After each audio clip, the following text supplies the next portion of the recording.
Okay, audio video both are clear. Maximum people வந்து join பண்ணிட்டீங்க.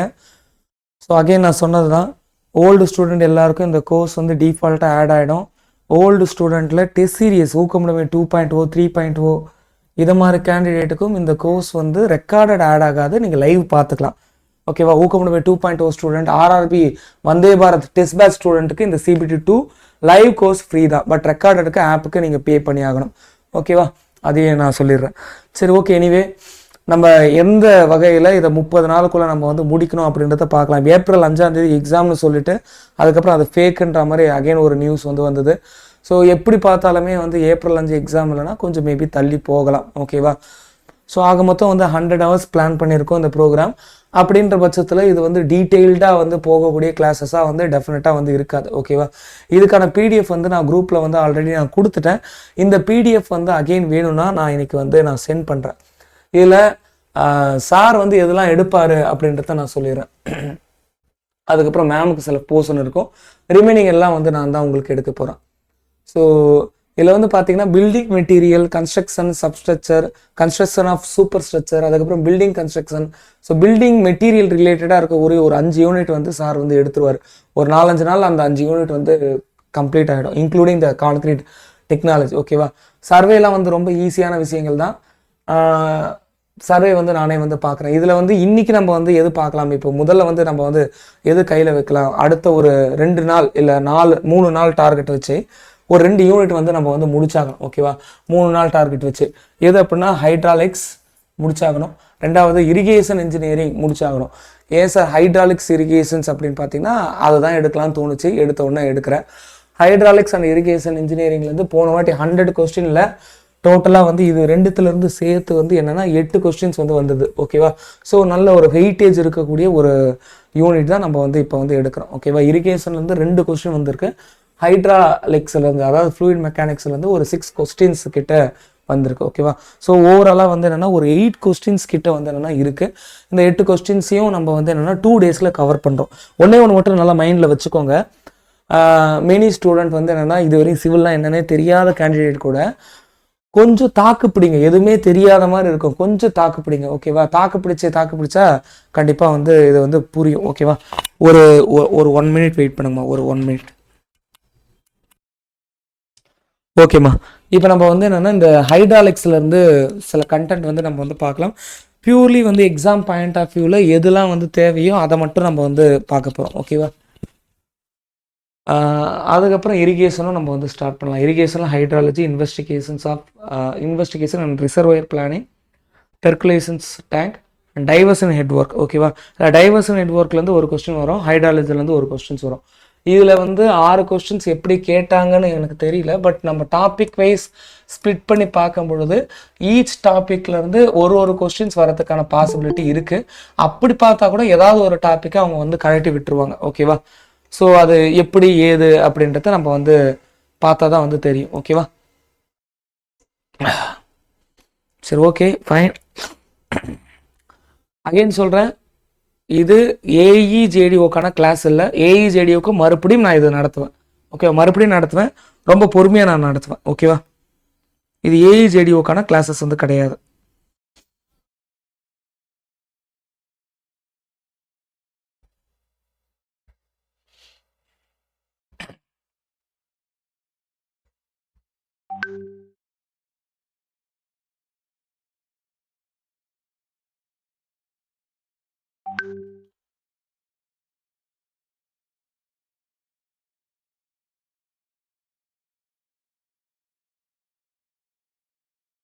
So இன்றைக்கி ஃப்ளூயிடுக்கான properties, ஹைட்ரோஸ்டாட்டிக்ஸ், pressure measurement, ஒரு 3-4 topic வந்து நம்ம வந்து முடிக்கலாம். ஓரளவு நான் முடிக்க ட்ரை பண்ணுறேன். ஓகேவா? ஸோ என்ன தேவையோ அதை மட்டும் தான் நான் கொடுக்குறேன். ஸோ அதுக்கேற்ற மாதிரி நீங்கள் வந்து ப்ரிப்பேர் பண்ணிக்கோங்க. ஓகே, என்ன தேவையோ அதை மட்டும் தான் நம்ம வந்து பார்க்க போகிறோம். ஃபைன். ஸோ ஃப்ளூயிடுக்கான ப்ராப்பர்ட்டிஸ். ஸோ இதில் நல்லா புரிஞ்சுக்கோங்க, ஃப்ளூயிட் அப்படின்னா என்ன, ஃப்ளூயிட் அப்படின்னா என்னென்னா எல்லாமே வந்து என்னென்னா ஃப்ளூயிட் தான். ஓகேவா? ஃப்ளூயிட்னா அதை லிக்விடும் நம்ம வந்து ஃப்ளூயிட் தான் சொல்லுவோம், கேஸையும் நம்ம வந்து ஃப்ளூயிட் தான் சொல்லுவோம். அப்போ ஃப்ளூயிட்னா வந்து என்ன, லிக்விடும் ஃப்ளூயிட் தான், கேஸும் ஃப்ளூயிட் தான். இப்போ ஃப்ளூயிடுக்குன்னு ஒரு பெஸ்ட் எக்ஸாம்பிள் இல்லைனா ஒரு best definition engineering point of வியூவில் நம்ம வந்து சொல்லணும் அப்படின்னா அதுக்கு வந்து சியர் ஸ்ட்ரென்த் அப்படின்றது கண்டிப்பாக வந்து இருக்காது, ஜீரோவாக இருக்கும். ஓகேவா, சியரை வந்து ரெசிஸ்ட் பண்ணக்கூடிய கெப்பாசிட்டி அப்படின்றது இருக்கவே இருக்காது, அது வந்து கம்ப்ளீட்டாக வந்து ஜீரோவாக இருக்கும். இப்போ நீங்கள் சாலிடை பொறுத்தவரையும் அது வந்து சியரை ரெசிஸ்ட் பண்ணக்கூடிய கெப்பாசிட்டி வந்து என்னென்னா இருக்கும். பட் ஃப்ளூயிடுக்கு அந்த சியரை ரெசிஸ்ட் பண்ணக்கூடிய கெப்பாசிட்டி இருக்காது அப்படின்றது சொல்கிறாங்க. ஓகேவா, முதல் விஷயமே வந்து இதுதான் ஃப்ளூயிடுக்கு. இந்த ஃப்ளூயிடை வந்து என்னென்னா நிறைய வகையில் வந்து நம்ம வந்து கிளாஸிஃபை பண்ணலாம். பட் அது என்ன வகையில் கிளாஸிஃபை பண்ணாலும் கூட அதுக்கு பேசிக்காக வந்து ஒரு ஃபார்முலா இருக்குது. Shear strength which is equal to tau naught plus mu tau u by tau y power n. ஓகேவா, இந்த ஃபார்முலா தான் இது வந்து என்னென்னா நியூட்டனுக்கான ஃபார்முலா அப்படின்னு நம்ம வந்து சொல்லுவோம். பேஸ்ட் ஆன் திஸ் ஃபார்முலா, இந்த ஃபார்முலாவை பேஸ் பண்ணி நம்ம வந்து என்ன பிரிக்கலாம் அப்படின்னா ஃப்ளூயிடுக்கான கேட்டகரி வந்து பிரிக்கலாம். ஓகேவா, அது எப்பேற்பட்ட ஃப்ளூயிட் அப்படின்றத நம்ம வந்து பிரிக்கலாம். ஸோ இதில் வந்து முதல்ல வந்து என்னென்னா இந்த டவ்வை வச்சு நான் வந்து பேசுகிறேன். இந்த சியர் ஸ்ட்ரென்த் டவ் அப்படின்றது என்ன அப்படின்னா ஃப்ளூயிட் வந்து லேயர் பை லேயராக வந்து போகுது. அப்படி லேயர் பை லேயராக போகும் பொழுது ஒரு லேயருக்கும் இன்னொரு லேயருக்கும் இடையில ஒரு உராய்வு விசை இருக்குது. அந்த உராய்வு விசை தான் வந்து என்னென்னா டவ் அப்படின்னு நம்ம வந்து சொல்கிறோம். இந்த டவ் அப்படின்றது எதுக்கு டைரக்ட்லி ப்ரொபோஷனலாக இருக்கும் அப்படின்னு பார்த்தீங்க அப்படின்னா டோ யூ பை டோ ஒய்க்கு டைரக்ட்லி ப்ரொபோஷனலாக இருக்கும். அப்படி இல்லைன்னா d theta divided by d டீக்கு டைரக்ட்லி ப்ரொபோஷனலாக இருக்கும். ஸோ இதுக்கான அர்த்தம் என்ன சார்? மேபி இதை பேஸ் பண்ணி கொஸ்டின் வந்து கேட்கறதுக்கு வாய்ப்புகள் வந்து இருக்குது. ஓகேவா, ஸோ இதுக்கான அர்த்தம் என்ன சார் அப்படின்னு கேட்டிங்கன்னா, ஸோ தண்ணி இருக்குது அப்படின்னா தண்ணிக்கான வெலாசிட்டி வேரி ஆகிட்டே இருக்கும். மேலே இருக்கக்கூடிய லேயர் ரொம்ப வேகமாக போகும் வென் கம்பேர்ட் டு கீழே இருக்கக்கூடிய லேயர். அப்போ தண்ணிக்கான வெலாசிட்டி மாறுது இல்லையா டெப்த்தை பொறுத்து. அப்போ டெப்த்தை பொறுத்து வெலாசிட்டி மாறுது அப்படின்றத do u by to y, அதாவது வெலாசிட்டி மாறுது டெப்த்தை பொறுத்து மாறுது. அப்போ வெலாசிட்டி மாறுது டெப்த்தை பொறுத்து மாறுது, அதுதான் இந்த சியர் ஸ்ட்ரெஸ் அப்படின்றத சொல்கிறாங்க. ஓகேவா, டவுன்றது d u by to y. அப்படி இல்லைன்னா இன்னொரு விதமாக சொல்கிறாங்க ஆங்கிள் ஆஃப் சேஞ்ச் அல்லது ஆங்கிள் ஆஃப் சேஞ்ச் அப்படின்னு நம்ம வந்து சொல்லலாம். இதை வந்து சாயிலோட அல்லது சாலிட் ஸ்ட்ரென்த் ஆஃப் மெட்டீரியலோட நம்ம வந்து கம்பேர் பண்ணலாம். பட் அதெல்லாம் இங்கே நமக்கு வந்து தேவையில்லை. ஸோ ஆங்கிள் ஆஃப் சேஞ்ச் இதை வந்து நீங்கள் வந்து எப்படி நீங்கள் சொல்லலாம் அப்படின்னா ஒரு சாலிட் பிளாக்குக்குள்ள சியர் ஸ்ட்ரெஸ் வந்து அக்கர் ஆகுது அப்படின்னா என்ன, இந்த சாலிட் பிளாக் இப்படி நகருது. ஓகேவா, ஒரு மேலே இருக்கக்கூடிய லேயர் நகருது, கீழே இருக்கக்கூடிய லேயர் வந்து ரிஜிட் ஆகுது. அப்போ இந்த சியர் ஸ்ட்ரெஸ் வந்து எதுக்கு டைரக்ட்லி ப்ரொபோஷனலாக இருக்கும் அப்படின்னா ரேட் ஆஃப் சியர் ஸ்ட்ரெயின் அல்லது சியர் ஸ்ட்ரெயினுக்கு டைரக்ட்லி ப்ரொபோஷனலாக இருக்கும். சியர் ஸ்ட்ரெயின் என்ன, எவ்வளோ டிகிரி வந்து நகர்ந்து போயிருக்கோ அதுதான் வந்து சியர் ஸ்ட்ரெயின். அப்போ tau directly proportional to strain அப்படின்றது எதில் அப்படின்னா சாலிட்ல. ஆனால் இங்கே ஃப்ளூயிடை பொறுத்தவரையும் டவ் டைரக்ட்லி ப்ரொபோஷனல் டு இந்த ஆங்கிள் வந்து மாறிட்டே இருக்கும். அதாவது phi by t, d phi by dt அப்படின்ற மாதிரி ஆங்கிள் வந்து மாறிட்டே இருக்கும். ஆமாம், இது வந்து ஒரு குறிப்பிட்ட ஆங்கிள் நீங்கள் நகர்த்திட்டிங்கன்னா ஒரு குறிப்பிட்ட ஆங்கிள் உருவாக்கிட்டு அப்படியே இருக்கும். பட் வந்து தண்ணியை பொறுத்தவரையும் வந்து அது அப்படி இருக்காது. அதில் வந்து என்னென்னா ஆங்கிள் வந்து மாறிக்கிட்டே இருக்கும். தட் மீன்ஸ் நீங்கள் வந்து என்னென்னா தண்ணியில் ஒரு குச்சி வந்து வைக்கிறீங்க. இப்போ இந்த தண்ணி வந்து ஃப்ளோ ஆகுது அப்படின்னா இந்த தண்ணி அப்படியே சாஞ்சிக்கிட்டே போகும். அதாவது நீங்கள் அந்த குச்சி வைக்கிறீங்கன்னா அந்த குச்சி வந்து சாஞ்சிக்கிட்டே போய் கடைசியில் அந்த குச்சி வந்து மேலே வந்து மிதந்துக்கிட்டு வந்து போகும். அப்படின்னா என்ன அர்த்தம், மேலே இருக்கிற வெலாசிட்டி ரொம்ப அதிகம், அதனால தான் வேகமாக வந்து சாய்க்குது. ஒன்று. ரெண்டாவது வந்து பார்த்தீங்கன்னா நீங்கள் இந்த குச்சியை வந்து எப்படி நீங்கள் வந்து கன்சிடர் பண்ணலாம்னா இந்த ஒரு சைடு போல் வந்து கன்சிடர் பண்ணலாம். அப்போ பாருங்கள், இந்த சாலிடை பொறுத்தவரையும் இது ஒரு வாட்டி தான் சாயுது, ஒரே ஒரு ஆங்கிள் தான் வந்து உருவாகுது. ஆனால் இங்கே பாருங்களேன், பல்வேறு ஆங்கிள் வந்து இங்கே வந்து உருவாகுது. டீட்டா வந்து மாறிக்கிட்டே இருக்கு. டைமுக்கு ஏற்ற மாதிரி கொஞ்சம் கொஞ்சமாக அந்த டை வந்து என்னன்னா மாறிக்கிட்டே இருக்கு இல்லையா, அது மாறிக்கிட்டே இருக்கு அப்படின்றத சொல்றாங்க. அப்போ புரிஞ்சுக்கணும், எஸ் இந்த பை அப்படின்றது டைமை பொறுத்து மாறிக்கிட்டே இருக்கு, இங்கே அது மாறவே இல்லை. அப்போ சாலிடுக்கும் ஃப்ளூயிடுக்கும் இது போல் வித்தியாசங்கள் வந்து இருக்குது. அப்போ tau shear stress is directly proportional to rate of shear strain. டைமை பொறுத்து வருது அப்படின்னா, டைமை பொறுத்து மாறுதுன்னா அப்போ ரேட்டுன்ற வார்த்தையை வந்து நம்ம வந்து யூஸ் பண்ணுவோம். அதான் ரேட் ஆஃப் shear strain அப்படின்னு நம்ம வந்து சொல்லுவோம். அப்படி இல்லைன்னா du by dy, ஒரு டிஸ்டன்ஸை வச்சு நம்ம வந்து ஒரு பேராமீட்டர் சொல்கிறோம் அப்படின்னா அதுக்கு பேர் கிரேடியன்ட். அப்போ இதுக்கு பேர் வந்து என்னென்னா வெலாசிட்டி கிரேடியன்ட். அப்போ shear stress directly proportional to velocity gradient and then directly proportional to rate of shear strain அப்படின்னு நம்ம வந்து சொல்லலாம். ஓகேவா, இதான் வந்து முதல் ப்ராப்பர்ட்டி. இப்போ இதை பேஸ் பண்ணி தான் வந்து நான் என்ன சொன்னேன்னா அந்த ஃபார்முலா வந்து சொன்னேன். ஓகேவா, இதோட tau naught plus d u by to y பவரில் வந்து என்னெல்லாம் போட்டு நம்ம வந்து ஒரு ஃபார்முலா சொன்னோம் இல்லையா, இது வந்து இதை பேஸ் பண்ணி இருக்கக்கூடிய ஃபார்முலா தான். இப்போ இந்த ஃபார்முலாவை பேஸ் பண்ணி நம்ம வந்து என்னென்னா கிளாஸிஃபை பண்ணலாமா அப்படின்னு கேட்டால் நம்ம டெஃபினட்டாக வந்து என்னென்னா கிளாஸிஃபை பண்ணலாம். ஓகேவா, ஸோ இதுக்காக வந்து என்னென்னா நம்ம வந்து இப்போ டேரெக்டாக வந்து ஒரு கர்வ் வந்து பார்க்க போகிறோம். இந்த கர்வ் வந்துட்டு ரொம்ப முக்கியம். ஓகே, கொஸ்டின் மேபி இதுலேருந்து கேட்கலாம், எப்படி கேட்பாங்க அப்படின்றத நான் சொல்கிறேன். எப்பவுமே வந்து ஸ்ட்ரெஸ் ஸ்ட்ரெயின் கர்வ் இல்லை ஸ்ட்ரெஸ் ஒரு ஆக்சிஸில் இருக்கும், ஸ்ட்ரெயின் வந்து ஒரு ஆக்சிஸில் இருக்கும். ஓகே, இதில் ஸ்ட்ரெஸ்ஸை வந்து நான் வந்து என்ன சொல்கிறேன்னா ஒய் ஆக்சிஸில் எடுத்துப்போம். எப்போவுமே ஸ்ட்ரெயின் வந்து என்னென்னா எக்ஸ் ஆக்சிஸில் எடுத்துப்போம். இங்கே ஸ்ட்ரெயின் கிடையாது, rate of shear strain. Rate of shear ஸ்ட்ரெயின்னா என்ன, ஸ்ட்ரெயின் வந்து மாறிட்டே இருக்குது, டவ்5/டவ் t ஸ்ட்ரெயின் வந்து மாறிட்டே இருக்குது, அல்லது du/dy அப்படின்ற மாதிரி வந்து மாறிட்டே இருக்குது. ஓகேவா? ஸோ இப்படி இருக்கும்பொழுது இதை நல்லா புரிஞ்சுக்கோங்க, எவ்வளோதான் வந்து ஸ்ட்ரெஸ் கொடுத்தாலும் அது டிஃபார்ம் ஆகவே இல்லை, எவ்வளோதான் ஸ்ட்ரெஸ் கொடுத்தாலும் அது டிஃபார்ம் ஆகவே இல்லை அப்படின்ற ஒரு கேட்டகரி இருக்கும். அப்படின்னா என்ன, ஸ்ட்ரெஸ் இன்க்ரீஸ் ஆகிட்டே இருக்குது ஆனால் டீஃபார்மேஷனில் எதுவுமே நடக்கலைன்னா அது சாலிட், பக்கா சாலிட். ஓகேவா? நான் ஒரு எந்த ஸ்ட்ரெஸ்ஸும் கொடுக்கல ஆனால் அது கண்டினியூவாக டிஃபார்ம் ஆகுதுன்னா ஒரு குச்சை விற்கிறேன், எந்த ஒரு ஃபோர்ஸும் கொடுக்கல, அந்த குச்சி பட்டுன்னு சாஞ்சிக்கிச்சு, டப்புக்குன்னு சாஞ்சிக்கிச்சு அப்படின்னா அடுத்த கிளாஸ் லேட்டாக வராதிங்க. லேட்டாக வரக்கூடிய கேண்டிடேட் நீங்கள் வந்து ரெக்கார்டட் பார்த்துக்கோங்க. அதே மாதிரி டெஸ்ட் பேட்ச் ஓல்டு ஸ்டூடெண்ட்டுக்கு நீங்கள் லைவ் மட்டும்தான் அட்டன் பண்ண முடியும், ரெக்கார்டட் பார்க்க முடியாது. அதையும் நான் சொல்லிட்டேன். ஓகேவா? சரிங்க, பாருங்க. அப்போ பியூர்லி வந்து ஒய் ஆக்சிஸ் அப்படின்றது என்னன்னா சாலிட் தான். அது வந்து என்னன்னா டிஃபார்ம் ஆகும். நீங்கள் எவ்வளோ ஸ்ட்ரெஸ் கொடுத்தாலும் அந்த ஸ்ட்ரெஸ்ஸை வந்து அது வந்து எடுத்துக்குது, டிஃபார்ம் ஆக மாட்டுது, வளைய மாட்டுது. ஓகேவா? அப்போ சாலிட் தான். இப்போ சாலிடை வந்து ஒரு பெரிய கல்லை வந்து நகர்த்துறீங்க, கல் லேயர் பை லேயராக போகும் இல்லை. ஓகேவா? அப்போ அதுதான், இது வந்து பியூர்லி பக்கா சாலிட். நீங்கள் வந்து இதுவே காற்று இருக்குது, காற்றுல நீங்கள் தள்ளணும்லாம் அவசியம் இல்லை, காற்று அது மட்டும் ஃப்ளோ ஆகிட்டே இருக்கும். அப்போ வித்தவுட் அப்ளையிங் ஸ்ட்ரெஸ் அதில் வந்து என்னென்னா அந்த ரேட் ஆஃப் சியர் ஸ்ட்ரெயின் இருக்குது, அது மட்டும் மூவ் ஆகிட்டு இருக்குது. அப்போ இந்த ஆக்சிஸ்ன்றது பக்காவான ஃப்ளூயிட் அப்படின்னு நம்ம வந்து சொல்லலாம், அல்லது பக்காவான லிக்விட் அல்லது கேஸ் அப்படின்னு நம்ம வந்து சொல்லலாம்.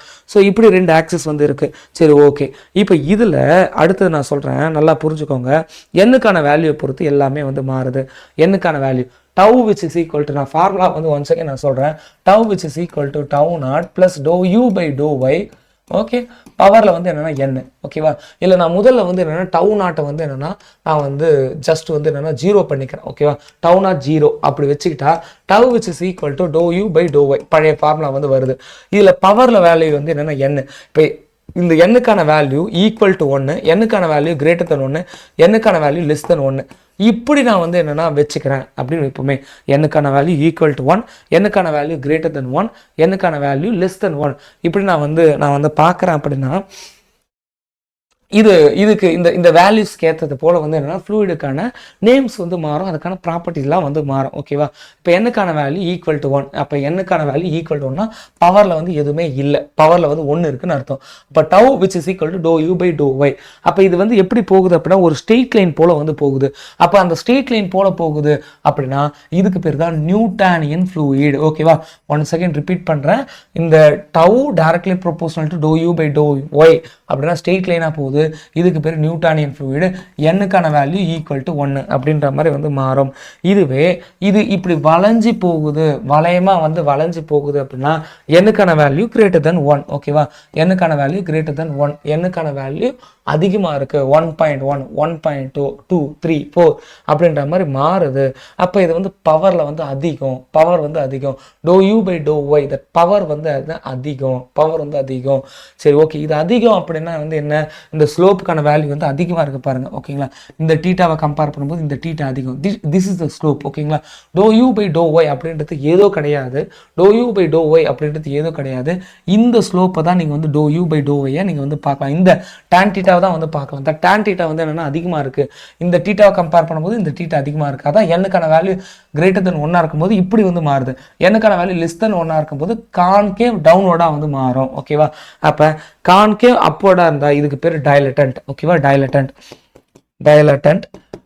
இதுக்கு பேர் வந்து என்னன்னா சூடோ பிளாஸ்டிக். சூடோனா பொய்யான ஒரு பிளாஸ்டிக் அப்படின்றது அர்த்தம். ஓகேவா? அப்போ 3 வகையான ஃப்ளூயிட் ஃப்ளோவை பற்றி நம்ம வந்து பார்த்துருக்கோம். சார் அப்படியே பாருங்கள், 6 மார்க் தான், 2 நாளில் நம்ம வந்து வாங்க போகிறோம், 2 நாளில் வாங்க போகிறோம். இஃப் டைம் பர்மிட் இன்றைக்கி நைட் டைம் கூட உங்களுக்கு ரயில்வேக்கான கிளாஸஸ் வந்து இருக்கும். ஓகேவா? Dilatant 1, Newtonian fluid 2, pseudo plastic 3. Mug up பண்ணிக்கோங்க, வேறு வழி இல்லை. ஓகே, இது வந்து என்னென்னா மேபி ஒரு டயக்ராம் கொடுத்துட்டு இதை எக்ஸ்ன்னு மார்க் பண்ணி இந்த ஃப்ளூயிடுக்கு பேர் என்னன்னு கேட்பாங்க. 1. அடுத்த கட்டமாக ஒவ்வொரு ஃப்ளூயிடுக்கும் எக்ஸாம்பிள் கேட்கலாம். டைலட்டன் ஃப்ளூயிடுக்கு எக்ஸாம்பிள் என்ன, சூடோபிளாஸ்டிக் ஃப்ளூயிடுக்கு எக்ஸாம்பிள் என்ன, ஓகே, நியூட்டானியன் ஃப்ளூயிடுக்கு பெஸ்ட் எக்ஸாம்பிள் என்ன கேட்கலாம். சிம்பிளா, அதாவது ஒரு கொஸ்டின் வந்து என்னன்னா இப்படி அப்ரோச் பண்ணலாம். இவ்வளோ தூரம் நான் கதை பேசுன எதுவுமே இல்லை. Which of the following is the best example for the Newtonian fluid. ஒரு கொஸ்டின் முடிஞ்சிச்சு, 6 கொஸ்டின்ல. ஓகேவா, கொஸ்டினை புரிஞ்சுக்கோங்க, உள்வாங்கிக்கோங்க. இதெல்லாம் எதை பொறுத்து கிளாஸிஃபை பண்றாங்கன்றத தான் நான் சொல்லிட்டேன். பட் கொஸ்டினுடைய ஏரியா அப்படின்றது ரொம்ப லெத்தாஜிக்கா, ரொம்ப பேசிக்கா இருக்கும். நீங்க வந்து என்ன அப்படிதான் நீங்க வந்து பார்க்கணும். இன்கேஸ் இந்த டவு நாட்டை வந்து நான் சேர்த்து நான் கொண்டுட்டு போறேன். அப்போ டவு நாட்டுக்கான அர்த்தம் என்னன்னா, இனிஷியலி சம் சியர் ஸ்ட்ரெஸ்ஸை வந்து அது உள்வாங்கிக்குது, பட் டிஃபார்ம் ஆகலை. அதான் வந்து டவு நாட்டு. இப்போ நீங்கள் வந்து ஒரு பேஸ்ட் வந்து எடுக்கிறீங்க, பேஸ்ட் நீங்கள் அழுத்துறீங்க, அழுத்தணும்னு அது வராது. அந்த அழுத்துற அழுத்தத்தை உள்வாங்கிட்டு கொஞ்சம் நேரம் கழிச்சு தான் அது வந்து வரும். ஸோ இதுலேருந்து நான் என்ன சொல்கிறேன்னா, ஹைலி விஸ்கஸ், ரொம்ப அதிகமான கெட்டியாக இருக்கக்கூடிய எந்த ஒரு ஃப்ளூயிடும் நீங்கள் ஃபோர்ஸ் அப்ளை பண்ணோன்னே அது வந்து மூவ் ஆகாது. ஓகே, ஃபோர்ஸ் அப்ளை பண்ண உடனே வந்து அது வந்து மூவ் ஆகாது. ஜஸ்ட் டைம் எடுக்கும். Okay, paste is the best example. Okay, paste is the best example. அப்போ அந்த வகையில் வந்து பார்க்கும் பொழுது கொஞ்சம் நீங்கள் வந்து என்னன்னா ஃபோர்ஸை வந்து என்னன்னா அதை உள்வாங்கிக்குது. மூவ் ஆகுது அப்படின்றது இந்த எக்ஸ் ஆக்சிஸ். ஓகே, ஃபோர்ஸ் அதை உள்வாங்கிக்குது அப்படின்றது ஒய் ஆக்சிஸ். இதான் வந்து என்ன ஸ்ட்ரெஸ், இதான் வந்து ஸ்ட்ரெஸ். இது வந்து ஸ்ட்ரெயின் வந்து அக்கர் ஆகவே இல்லை. அதுக்கப்புறம் நான் வந்து அடிஷ்னலாக கொடுக்குற ஸ்ட்ரெஸ்னால மட்டும்தான் அது வந்து மூவ் ஆகுது. அப்படி மூவ் ஆகும்பொழுது அகெயின் வந்து என்னன்னா எனக்கு வந்து ஒரு 3 கர்வ் வந்து கிடைக்குது, ஒரு 3 கிராஃப் வந்து கிடைக்குது. ஓகேவா, அப்படி இந்த 3 கிராஃப் வந்து கிடைக்கும் போது அந்த 3 கிராஃப்க்கும் பேர் வந்து ரொம்ப முக்கியம் இல்லையா. இதில் இப்படி ஸ்ட்ரெயிட்டாக போகல. இது வந்து என்னக்கான வேல்யூ ஈக்குவல் டு 1, என்னக்கான வேல்யூ கிரேட்டர் சாரி இது என்னக்கான வேல்யூ லெஸ் தென் 1. ஓகே, என்னக்கான வேல்யூ கிரேட்டர் தென் 1. அப்போ அந்த ஈக்குவல் டு 1ன்னு போகுது இல்லையா. இதுக்கு பேர் வந்து என்னன்னா ஐடியல் பிளாஸ்டிக். ஓகேவா, ஐடியல் பிளாஸ்டிக். ஓகே, பக்கா பிளாஸ்டிக், ஐடியல் பிளாஸ்டிக். ஓகே, இது வந்து சூடோ பிளாஸ்டிக், இது ஐடியல் பிளாஸ்டிக். இது என்னக்கான வேல்யூ லெஸ் தென் 1 இருக்கா. இதுக்கு பேர் திக்ஸோட்ராஃபிக் fluid.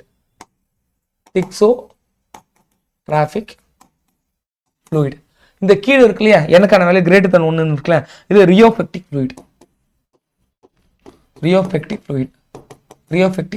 Okay, rheopectic fluid, pseudo plastic, Newtonian fluid.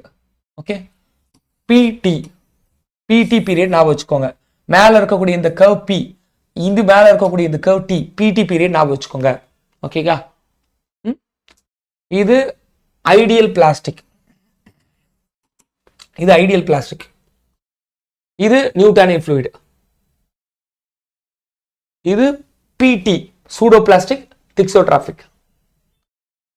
இது டாக்டர் ஞாபகம் வச்சுக்கோங்க, டிஆர்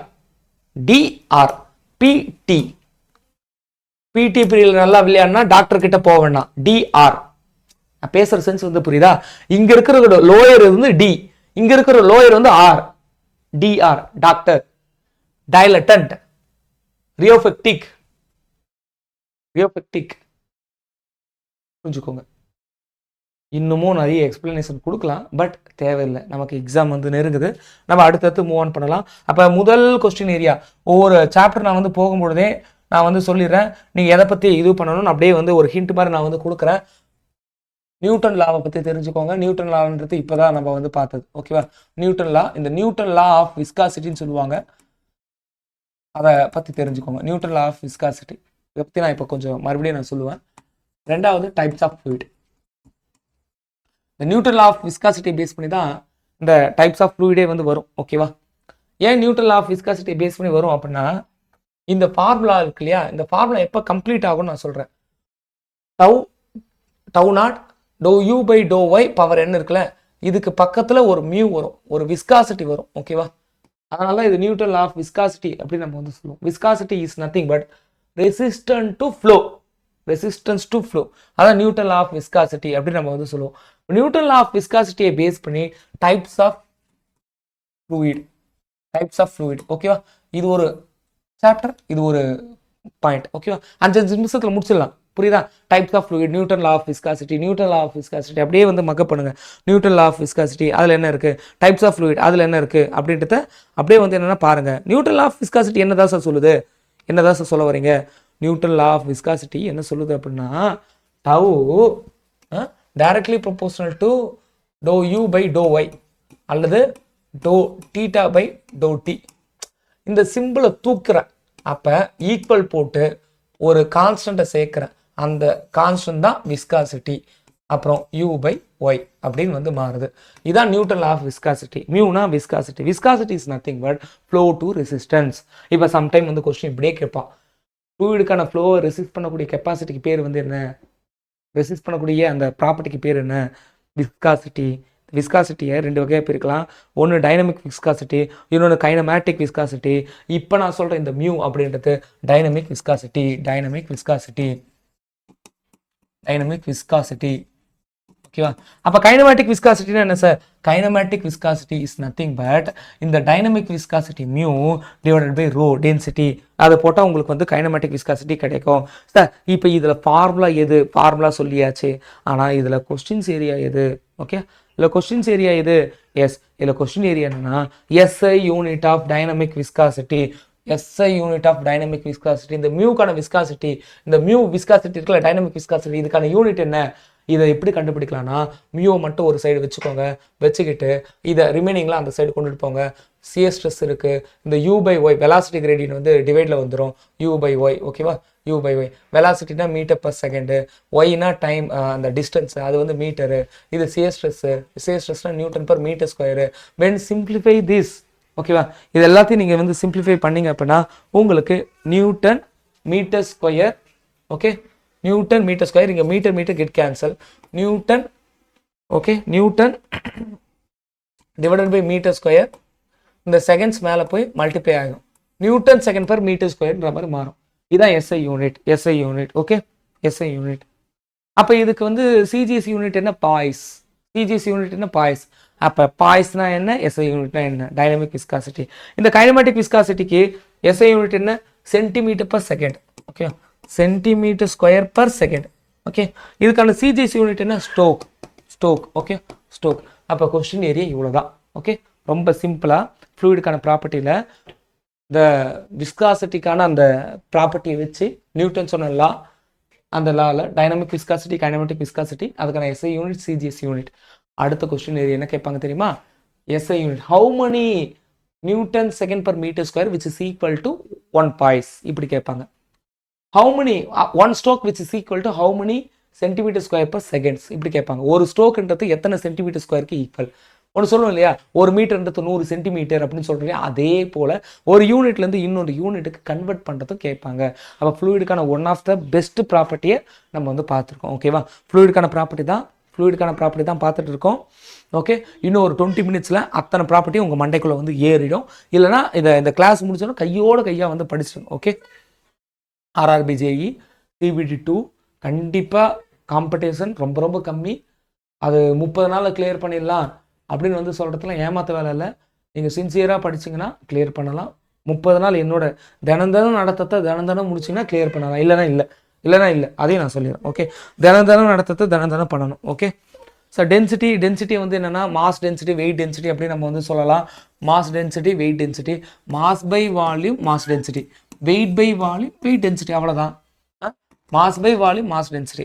சரி, இப்போ வெயிட் டென்சிட்டி எப்படி வரும்? இந்த மாஸ் டென்சிட்டியை கிராவிட்டியால் மல்டிப்ளை பண்ணால் வெயிட் டென்சிட்டி. ஏன் சார்? மாஸ் டென்சிட்டின்றது மாஸ் பை வால்யூம், அதோட கிராவிட்டி. அப்போ m into g which is equal to weight இல்லை. ஸோ அவ்வளோதான். இது ஒரு ஃபார்முலா, பேசிக்கான formula, mass density weight density. சரி, இப்போ இன்னொன்று வந்து பார்த்தீங்கன்னா வெயிட் டென்சிட்டியை எப்படிலாம் சொல்லலாம் அப்படின்னு கேட்பாங்க. Weight density is also known as unit wait, specific gravity, unit wait, specific gravity. எப்படி வேணாலும் இந்த வெயிட் டென்சிட்டி பேஸ் பண்ணி தான் நம்ம வந்து கொண்டுட்டு போவோம் அப்படின்றத புரிஞ்சு வச்சுக்கோங்க. வெயிட் டென்சிட்டி பேஸ் பண்ணி தான் நம்ம வந்து கொண்டுட்டு போவோம். ஸ்பெசிஃபிக் வால்யூம்னா என்ன? ஸ்பெசிஃபிக் வெயிட்னா வெயிட் டென்சிட்டி, நல்லா புரிஞ்சுக்கோங்க. ஸ்பெசிஃபிக் வெயிட்னா வெயிட் டென்சிட்டி. ஸ்பெசிஃபிக் வால்யூம்னா என்ன அப்படின்னா நீங்கள் வந்து வெயிட் டென்சிட்டி எடுத்தாலும் சரி, மாஸ் டென்சிட்டி எடுத்தாலும் சரி, அந்த வெயிட் டென்சிட்டி ஆர் மாஸ் டென்சிட்டியோடைய ரெசிப்ரோக்கல் தான் ஸ்பெசிஃபிக் வால்யூம். ஓகேவா? Specific volume. ஓகே, ஸ்பெசிஃபிக் வெயிட்னா வெயிட் டென்சிட்டி, ஸ்பெசிஃபிக் வால்யூம்னா 1 by வெயிட் டென்சிட்டி, அவ்வளோதான். ஓகே, அப்படியே மண்டைக்குள்ளே ஏற்றுங்க. Specific weight density, specific volume 1/weight density. அப்போ ஸ்பெசிஃபிக் கிராவிட்டின்னு ஒரு டேர்ம் இருக்குது. ஓகேவா? Specific gravity, specific gravity, specific gravity. Specific gravity அப்படின்னா என்ன சார் அப்படின்னு கேட்டிங்கன்னா, சம்திங் நீங்கள் வாட்டரோட ரிலேட் பண்ணணும். எனி ஃப்ளூயிடுக்கான density of any fluid divided by density of water. ஓகேவா? பட் அந்த வாட்டருக்கான டென்சிட்டி 4 டிகிரி சென்டிகிரேட்டில் பார்க்கணும். 4 டிகிரி சென்டிகிரேட்டில் பார்க்கணும். ஓகேவா? அப்போ வாட்டருக்கான டென்சிட்டி 4 டிகிரி சென்டிகிரேட்டில் பார்த்தீங்க அப்படின்னா 1000 அப்படின்னு வந்து கிடைக்கும். அப்போ 1000 கிலோகிராம் பர் மீட்டர் கியூப்.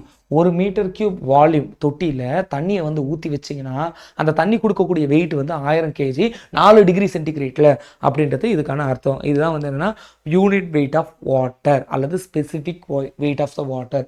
இப்போ வாட்டருக்கான ஸ்பெசிஃபிக் வெயிட்டை எனி ஃப்ளூயிடுக்கான ஸ்பெசிஃபிக் வெயிட்டோட கம்பேர் பண்ணால் அதுதான் வந்து என்னென்னா ஸ்பெசிஃபிக் கிராவிட்டி. இது ஒன் ஆஃப் த ஒரு இது. ஓகேவா? இதை ரிலேட்டிவ் டென்சிட்டி அல்லது டென்சிட்டி இன்டெக்ஸ் கூட நம்ம வந்து சொல்லலாம். ஓகேவா? அடுத்து வந்து பார்த்தீங்கன்னா பல்க் மாடலஸ். இப்போ இந்த 2 ப்ராப்பர்ட்டியும் ரொம்ப முக்கியம். பல்க் மாடலஸை நம்ம கேன்னு சொல்லுவோம். பல்க் மாடலஸ்க்கான ஃபார்முலா வந்து பார்த்தீங்கன்னா ப்ரெஷருக்கான changes d p delta p divided by volumetric strain. Volumetric ஸ்ட்ரெயின்னா என்ன?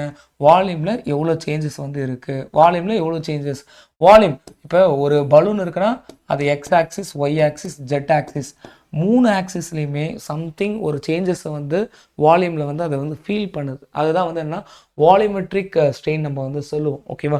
அப்போ அந்த வால்யூமெட்ரிக் ஸ்ட்ரெயினை நீங்கள் வந்து என்னென்னா டிவைட் பண்ணுறீங்க. இது வந்து ஸ்ட்ரெயின், வால்யூமெட்ரிக் ஸ்ட்ரெயின்.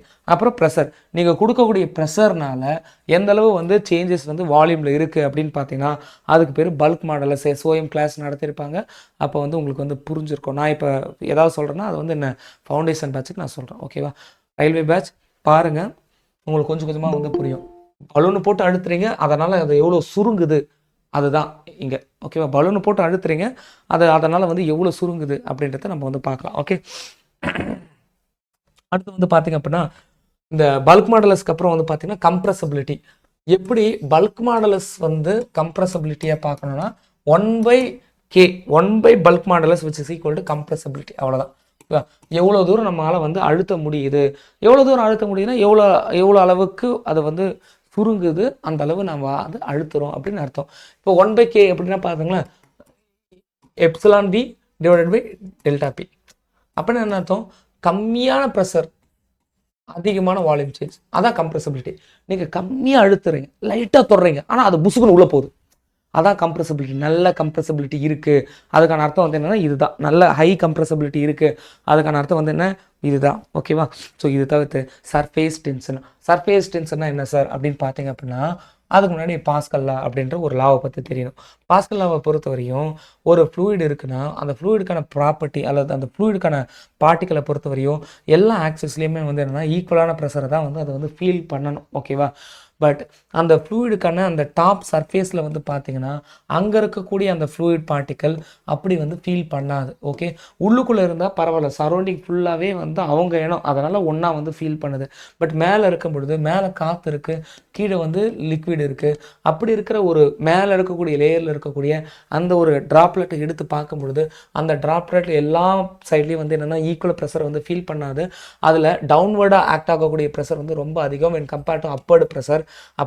அதனால் இந்த ஃப்ளூயிட் வந்து கீழே உள்ள சிங்க் ஆக ஆரம்பிக்கும். அப்படி சிங்க் ஆகாமல் இருக்கணும் அப்படின்றதுக்காக இந்த சர்ஃபேஸில் பிடிச்சி இழுக்கக்கூடிய ஒரு ஃபோர்ஸ் வந்து இருக்குது. அதுதான் பரப்பு இழுவிசை அப்படின்னு சொல்லக்கூடிய சர்ஃபேஸ் டென்ஷன்.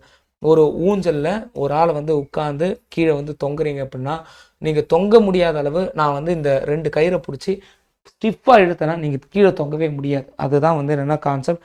இதுக்கு பேர் சர்ஃபேஸ் டென்ஷன். இப்போ சர்ஃபேஸ் டென்ஷன்ன்றது இந்த சர்ஃபேஸில் ஒரு குறிப்பிட்ட லென்த்தில் ஆக்ட் ஆகக்கூடிய ஃபோர்ஸ். அப்போ ஃபோர்ஸ் பர் லென்த் அதுதான் வந்து என்னென்னா surface tension. Force per length அதான் வந்து சர்ஃபேஸ் டென்ஷன். ஃபோர்ஸ் அப்படின்றது நியூட்டன், லென்த் அப்படின்றது என்னென்னா மீட்டர். ஓகேவா? ஃபோர்ஸ் பர் லென்த் அதுதான் வந்து என்ன சர்ஃபேஸ் டென்ஷன் அப்படின்னு நம்ம வந்து சொல்கிறோம். ஓகேவா? ஃபோர்ஸ் பர் லென்த் அதுதான் வந்து என்ன சர்ஃபேஸ் டென்ஷன் சொல்கிறோம். இப்போ நம்ம வந்து பார்த்ததெல்லாம் ஃப்ளூயிடுக்கான பேசிக் ப்ராப்பர்ட்டிஸ். ஓகேவா? பேசிக்கான ஒரு ப்ராப்பர்ட்டிஸ். இதுலேயே வந்து என்னென்னா அடுத்த கொஸ்டின் வந்து கேட்பாங்க. என்ன கொஸ்டின் கேட்பாங்க அப்படின்னா இந்த சர்ஃபேஸ் டென்ஷனுக்கான அப்ளிகேஷன்ஸ் என்ன இப்போ மழை வந்து வருது அப்படின்னா அது வந்து ஸ்பெரிக்கல் ஷேப்பில் வந்து வருது. அதுக்கான ரீசன் வந்து என்னென்னா சர்ஃபேஸ் டென்ஷன் தான். இந்த சர்ஃபேஸ் டென்ஷன் அப்படின்ற ஒன்று இருக்கிறதுனால தான் இது எந்த சுச்சுவேஷனில் இருக்குது, ஒரு மீடியம் இன்னொரு மீடியம் அந்த இன்டர்ஃபேஸில் வந்து இருக்குது. துணியை வந்து போட்டு ஊற வைக்கிறீங்க, அந்த துணி போட்டு ஊற வைக்கும் பொழுது அந்த துணிக்கு மேலே வந்து என்னென்னா காற்று இருக்குதுன்னு வச்சுக்கோங்களேன். இது தண்ணியில் போய் மிங்கிள் ஆகும்போது துணியை தண்ணியில் வந்து நல்லா வந்து நனையாது, ஒரு தின் லேயர் வந்து நனையாத மாதிரியே வந்து இருக்கும். ஓகேவா? இப்போ இதுக்காகவே என்ன பண்ணுறாங்க அப்படின்னா சோப்பு தூள் போடுறாங்க. சோப்பு தூள் போடும்போது என்ன, அந்த சர்ஃபேஸ் டென்ஷன் உடையுது. அந்த அந்த ஒரு லேயர் மாதிரி வந்து என்னென்னா காற்று போல் ஒரு லேயர் இருக்கும், அப்படி ஊற வைக்க முடியாது. சோப்பு தூள் போட்ட ஒன்று தான் அந்த லேயர் வந்து உடையும். ஓகேவா? ஸோ சர்ஃபேஸ் டென்ஷனை வந்து உடைக்கிறாங்க அப்படின்னு பாருங்கள். ஓகேவா? சர்ஃபேஸ் டென்ஷன்ன்ற ஃபோர்ஸ் இருக்கிறதுனால தான் பூச்சிலாம் வந்து என்னென்னா தண்ணி மேலே வந்து மிதங்குது. அந்த ஃபோர்ஸ் இல்லைன்னா அதெல்லாம் வந்து மிதங்காது அப்படின்றது பாருங்கள். அப்படியே உள்வாங்க, ஜஸ்ட்டு சிம்பிளி உள்வாங்கிட்டு அதுக்கப்புறம் வந்து என்னென்னா பாருங்கள். இப்போ நான் இந்த இந்த இதுவாக வந்து அனுப்புகிறேன், ஹேண்ட் ரிட்டன் நோட்ஸும் நான் வந்து அனுப்புகிறேன். ஓகேவா? உள்வாங்கிட்டு வந்து பாருங்கள். அதே போல் ஒரு விஷயம் நீங்கள் வந்து எல்லாமே வந்து ஒரு விஷயத்தை வந்து எதிர்பார்க்குறீங்க. என்ன எதிர்பார்க்குறீங்கன்னா, நீங்கள் சிபிடி 1 வந்து கிளியர் பண்ணது போலவே சிபிடி 2 கிளியர் பண்ணணும்னு ஆசைப்பட்றீங்க. சிபிடி 2 வந்து கிளியர் பண்ணணும் அப்படின்னா சில கேண்டிடேட்டை பார்த்தா எனக்கு அப்பாவித்தனமாக இருக்குது. அவங்க வேலைக்கு போவாங்களாம், வேலைக்கு போயிட்டு எப்படி கிளியர் பண்ண முடியும்? 1 மந்த் கூட டைம் இல்லை. ஒன்று இந்த ஆப்பர்ச்சுனிட்டிக்கான வேல்யூவை வந்து புரிஞ்சுக்கோங்க. அகைன் சொல்கிறேன், 1 மந்த் நீங்கள் பிரேக் எடுக்கிறதுனால சமாளிக்கக்கூடிய அளவு தான் அந்த 1 மந்த் பிரேக்ன்றது இருக்க போகுது. அதை யாருமே புரிஞ்சிக்க மாட்டீங்க. 2019க்கு அப்புறம் இன்றைக்கி 2025ல் தான் இந்த ஆர்ஆர்பி ஜேஇ வருது. நிறைய பேர் டிஎன்எம்ஏடபிள்யூஎஸ் எக்ஸாம் கிராக் பண்ணி போயிட்டாங்க. அதுக்கான ஏஇ கவுன்சிலிங் முடிஞ்சிச்சு. நிறைய பேருக்கு டிஎன்பிசி ஏஇயில் டாப் 200 ரேங்க் இருக்கிறவன் இதை எழுதுவானா? எழுத மாட்டான். அவன் ஓவரால் ரேங்கே டாப் 200 இருந்தால், ஒருவேளை அவனும் இதை கிளியர் பண்ணியிருந்தா அந்த ஒரு 200 பேர் இல்லை. இன்னும் வந்து என்னென்னா இதுக்கு 1 மாதம் இன்னும் எக்ஸாம் டேட் அனௌன்ஸ் பண்ணலை. அந்த எக்ஸாம் டேட் அனௌன்ஸ் பண்ணி வரும்பொழுது அதுக்குள்ளவே வந்து ஏதாவது ஒரு கவுன்சிலிங்லாம் வந்து டிஎன்எம்ஏடபிள்யூஎஸ் ஜேடிஓ கவுன்சிலிங்லாம் வந்து அக்கறாச்சுன்னா அந்த கவுன்சிலிங் வேலை கிடைச்சவனுக்கு இந்த எக்ஸாம் கூட எழுதணும் அப்படின்ற தாட் கிட்ட போய் விட்டுருவான். ஸோ அவ்வளோ அருமையான ஆப்பர்ச்சுனிட்டி இந்த எக்ஸாம் வந்து நீங்கள் கிராக் பண்ணுறதுக்கு. படித்தாலே போதும். அது வந்து நீங்கள் உருப்படியாக படிக்கணும். இப்போ நான் வந்து இப்போ ஒரு 2 ஹவர்ஸ் கிளாஸ் முடிக்கிறேன்னா 8 மணி நேரத்துக்கான வேலைகளை நான் வந்து கொடுத்துருவேன். அதை போய் நீங்கள் உடனே பார்க்கணும், உடனே பண்ணணும். அப்படி பண்ணாதான் அது உண்டு, படிக்க முடியும். இல்லைனா இல்லை. ஓகே, கொஞ்சமாவது புரிஞ்சு நடந்துக்கோங்க. இல்லைன்னா கஷ்டம். இல்லைன்னா இது அப்படியே வந்து போயிடும். அடுத்த ஒரு 3 இயர்ஸ் 4 இயர்ஸ் வெயிட் பண்ணுங்கள். ஓகே, நீங்கள் அந்த 1 மந்த்துக்கான சேலரி என்ன ஆக போகுதுன்னு எனக்கு தெரியல. அதை நீங்கள் விட்டு நிற்கிறது ரொம்ப நல்லது. ஓகேவா? கடன் கூட வாங்கிக்கலாம். 20,000 30,000 எங்கேயோ கடன் வாங்கிக்கலாம். 10,000 வாங்கி ஃபேமிலி ரன் பண்ணிக்கலாம் அந்த 1 மந்த்துக்கு. ஏதோ ஒன்று சொல்லி சாக்கு போட்டு லீவ் போட்டு படிங்க. ஓகேவா? கண்ட நேரத்துக்கு வந்து கிளாஸ் ஜாயின் பண்ணாதீங்க. ஒரு டைம்னா அந்த டைமுக்கு ஜாயின் பண்ணுங்கள். ஜாயின் பண்ணி பார்க்குறேன்னு சொல்லிட்டு லெஃப்ட் ஆகாதீங்க. இதுதான் வந்து இதுவே. ஓகே, பெரிய எக்ஸ்பெக்டேஷன் இருக்குது. கண்டிப்பாக இந்த 1 மந்த்தில் இதை முடிச்சிருவேன் நான். இந்த 1 மந்த்து நான் முடிக்க நீங்கள் படித்தா நீங்கள் கிளியர் பண்ணிடலாம். 100% நான் சொல்கிறேன். சரி, ஓகே. அப்படியே பாருங்கள், அப்படியே இமேஜின் பண்ணுங்கள் என்னெல்லாம் பார்த்தோம். ஓகே, நியூட்டன் லா ஆஃப் விஸ்காசிட்டியை பேஸ் பண்ணி ஃப்ளூயிடுக்கான அந்த டைப்ஸை வந்து பார்த்தோம். அவ்வளோதான், முடிஞ்சிச்சு. 1 weight density, mass density, specific volume. Weight density தான் specific weight. Okay, specific gravity. வாட்டரை வச்சு நம்ம வந்து டென்சிட்டி டிவைட் பண்ணால் specific gravity. K bulk modulus, 1/k compressibility 1/k compressibility, surface tension. அவ்வளோதான், இவ்வளோ விஷயம் தான் பார்த்தோம். விஸ்காசிட்டிக்கு டைனமிக் விஸ்காசிட்டி, கைனமெட்டிக் விஸ்காசிட்டி. அவ்வளோதான், ஃபஸ்ட்டு சாப்டர் ஃபினிஷ். ஸ்டீலேருந்து ஒரு கொஸ்டின் வரப்போகுது, அவ்வளோதான் அப்படின்ற மைண்ட் செட்டுக்கு வாங்க. 6 மார்க் இதில் ஈஸியாக இப்போ வாங்கிடலாம். ஒரு 2 நாளில் வாங்கிடலாம் பாருங்கள். ஓகே, ப்ரெஷர் இன்சைட் எ வாட்டர் ட்ராப்லெட், ப்ரெஷர் இன்சைட் எ பபுள் டியூப், ப்ரெஷர் இன்சைட் எ வாட்டர் ஜெட். இது 3மே வந்து கொஸ்டின் வந்து கேட்பாங்க. இதுக்கு டெரிவேஷன்ஸ்லாம் இருக்குது, அது எதுவுமே நான் இப்போ போட போகிறதில்ல. வாட்டர் ட்ராப்லெட் அப்படின்றது என்னென்னா தண்ணி ஸ்பெரிக்கல் ஷேப்பில் வருது. இதுக்குள்ளே வந்து கண்டிப்பாக வந்து ஒரு ப்ரெஷர் இருக்கும். ஓகேவா? அந்த ப்ரெஷர் வந்து என்ன அப்படின்றது தான் வந்து கொஸ்டின்ஸ் வந்து கேட்பாங்க. ஓகேவா? Okay, pressure inside water droplet. அந்த ப்ரெஷர் இருக்கிறதுனால தான் இது வாட்டர் ட்ராப்லெட்டாகவே இருக்குது, இல்லைனா இது உடஞ்சிடும். ஒன்று. ஓகே, அப்போ அந்த ப்ரெஷர் இன்சைட் வாட்டர் ட்ராப்லெட் அது எதனால் அந்த ப்ரெஷர் வந்து கிடைக்குது அப்படின்னா சர்ஃபேஸ் டென்ஷனால். சர்ஃபேஸ் டென்ஷன் இல்லைன்னா அந்த ப்ரெஷர் வந்து இல்லை. அப்போ சர்ஃபேஸ் டென்ஷனை பேஸ் பண்ணி ஒரு ஃபார்முலா இருக்குது, 4σ/d. ஓகேவா? d is nothing but this dia. இந்த என்டையர் டயாக்குமே சர்ஃபேஸ் டென்ஷன் ஆக்ட் ஆகுது. 4σ/d which is equal to pressure. Okay, ஒரு ஃபார்முலா. அப்போ நீங்கள் வந்து பார்த்தீங்க அப்படின்னா இந்த ட்ராப்லெட், வாட்டர் ட்ராப்லெட் இது ஃபுல்லாகவே சாலிடு. சர்ஃபேஸ் அப்படின்றது இது மேலேருந்து வரக்கூடிய சர்ஃபேஸ். ஓகே, அப்போ ஒரு சர்ஃபேஸ்லேருந்து வரதுனால இந்த 4 சிக்மா டிவைடட் பை டி. இதுவே 2 சர்ஃபேஸ்னால் 2 சர்ஃபேஸ் எங்கே இருக்கும்? பபுள் டியூப்பில் இருக்கும். பபுள் டியூப்பை பொறுத்தவரை உள்ள ஹேலோ, உள்ள சாலிட் கிடையாது, தண்ணி தான் உள்ளே வந்து தண்ணி இருக்கும். இது வந்து உள்ள ஹேலோ அப்படின்னா என்ன? இப்படி இருக்கும். ஓகே, உள்ள காற்று வெளியும் காற்று, இது ஒரு லேயர். அப்போ இந்த லேயரில் 2 சர்ஃபேஸ் இருக்குது, அவுட்டர் சர்ஃபேஸ், இந்த சர்ஃபேஸ். அப்போ 2 சர்ஃபேஸ் இருக்கிறதுனால அங்கே 4 சிக்மா பை டி அதுக்கு பதிலாக 2ஆல் மல்டிப்ளை பண்ணி 8 சிக்மா பை டி அப்படின்ற ஃபார்முலாவை மகப் பண்ணி வச்சுக்கோங்க. 8 சிக்மா பை டி அப்படின்றத மகப் பண்ணி வச்சுக்கோங்க. வாட்டர் ஜெட், வாட்டர் ஜெட்டுக்கான ஃபார்முலா 2 சிக்மா பை டி அப்படின்றத நான் வச்சுக்கோங்க. Water jet. ஓகே, இது pressure inside a water jet, pressure inside a bubble, pressure inside a droplet. இது போல் ஏதாச்சும் ஒன்று வச்சு வந்து என்னென்னா கொஸ்டின் கேட்குறதுக்கு பாசிபிலிட்டி இருக்குது. ஓகே, பாசிபிலிட்டி இருக்குது. டார்க்குக்கான பேசிக் ஃபார்முலாவை நான் இப்போ சொல்கிறேன். Torque is nothing but